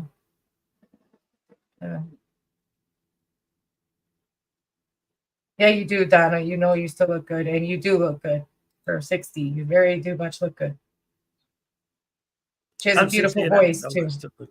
Yes. Yeah. That's awesome. Yay. Yeah, it's weird getting old, man. But again, like for me, like what we were talking about, it's seeing the kids getting older. Oh, that's what I was going to say earlier was the one thing that I don't mind about the time going by so fast is that I don't mind that I'm not having to wake up in the middle of the night to change diapers anymore. Yeah. I don't miss that. You know, I found myself at one point actually missing that, because that meant they were still young and they weren't adults anymore, you know? Right. And they weren't out there practically on their own. Well, one is on her own, and I didn't have to worry all the time about they were okay, what are they doing? And, you know, it's a harder worry when they're out on their own. Well, that's it. Yeah, when they're with you all the time, you know, and it's like, okay, I know there's nothing bad happening to them because they're right there. I can see them, you know. I mean, it was hard with the school years, you know, having to send them to school with, especially when stuff started happening with, you know, school shootings and things like that. But then they get out on their own, and it's a whole different kind of worry, you know, and you know, you can't constantly hover anymore, but you want to, and it's like you're always like, right, they can handle it, they can handle it, they can handle it. Yeah, you know, you guys raised them to be able to handle it, so let them handle it. But it's just still another kind of worry. Like, you just don't. You'll know what it's like, as you will. Oh, well, I'm already starting to get a little of that with my oldest daughter, and like some of the things with her, and it's like, yeah, if I was, yeah, it's a different worry, and so you find yourself starting to miss those days when they were toddlers, or not the terrible twos so much, but right. You miss the little diaper days, and you miss the, like, when they were 5, 6 years old, those cute years, you know, you just start missing it, like, because they're right there. They want you. The years when they really needed you, you know, Right, that you start right. missing. So, Well, I noticed something just the other day, and it really stuck with me. It's just a little thing that I noticed, but it's something that I know is going to be gone eventually. I was telling a story to my older son, and then when I turned my head, I noticed the little guy was focused, like absolutely focused on every word coming out of my mouth. And it's like, I can't imagine when he gets older still having that kind of a, like, paying that, like, dad, shut up. And then, as opposed to like, really, dad? Like, you know what I mean? Like that engagement. It was like, where he I don't know. believes every word you say, and you're his God, and he looks just everything you say, you can't go do any wrong, right? Yeah. Cherish this, because teenage years are coming. And yeah. Oh boy. No, you're gonna miss this. Trust me. You're gonna miss it. So it's different stages you got to get through, but nothing beats when they go out on their own. Everybody thinks, oh, I'm gonna be so happy when they're out on their own. I don't got to worry about them anymore. Oh, that's not true. No, the opposite. Yeah, it's a different kind of worry. That's all. Right. Yeah. Oh no, what are they out doing now? Where are they? What are they? Yeah. It's not just what are they out doing, it's are they okay? Do they have enough money? Or do they have enough food? Are they, Yep. Are they gonna call? Are they gonna, you know what I mean? It's a different kind of worry. Just But no, that I chuckled because that just reminded me, like, I still get that sense when I was in Florida, I was helping my mom out, and then I came up here. I still get that from her almost every day. I'll get that daily call. Yeah.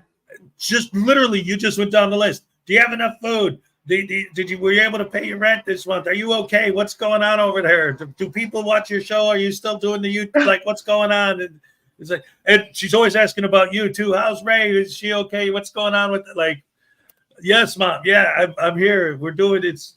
I'm alive. It's okay. I got food. Tell her I love her and I miss her. I will. Absolutely. Oh my goodness. I mean, I don't call them up and ask them that stuff. If they need help, they know where I'm at. But I mean, it's hard not to call them and ask them that stuff. You do want to do that, but I don't. I understand. Well, anyway, that brings us to the 3-hour mark, ladies and gentlemen. Thank you once again for joining us. As always, awesome time. Monday morning, ready to start the week. Yes, love you guys. You're the best fans in the world. Thank you so much for joining us. And don't forget, Tuesday is the just hangout day. So we're going to hang out. We're going to chat. We're going to have a lot of fun. Thank you so much. Ray, any last words before we wrap it up? Nope. Just hope everyone has a good day. And we'll see you tomorrow. Or later on in somebody's chat. I don't know. But we'll see you tomorrow for sure. Absolutely. All right. Thank you so much for joining us as always. And thank all of you guys. Best fans in the world. I love you guys. So let's go ahead and get this puppy wrapped up for today. Thank you so much once again. I love you guys. You're the best fans in the world. Can't wait to see you tomorrow. Oh, yeah. I'm all shook up.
Of passive aggressive club is?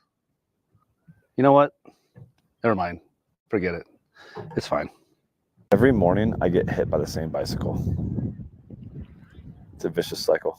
Just applied for a job at the diner. I said I bring a lot to the table. I I'm making a documentary on how to fly a plane. We're currently filming the pilot. I found out my wife was cheating on me. She said, I'll be home 10 to 15 minutes, Max. My name is Logan. I used to work at a Pepsi Cola plant, but I left because it was so depressing. I couldn't quite remember how to throw a boomerang, but eventually it came back to me. I'm currently watching a documentary on beavers. Best damn show I've ever seen.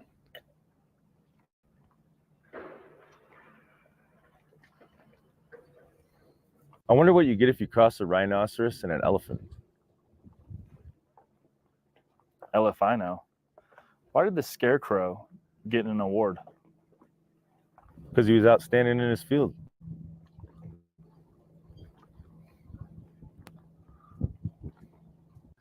My wife apologized for the first time ever today. She said she's sorry she ever married me.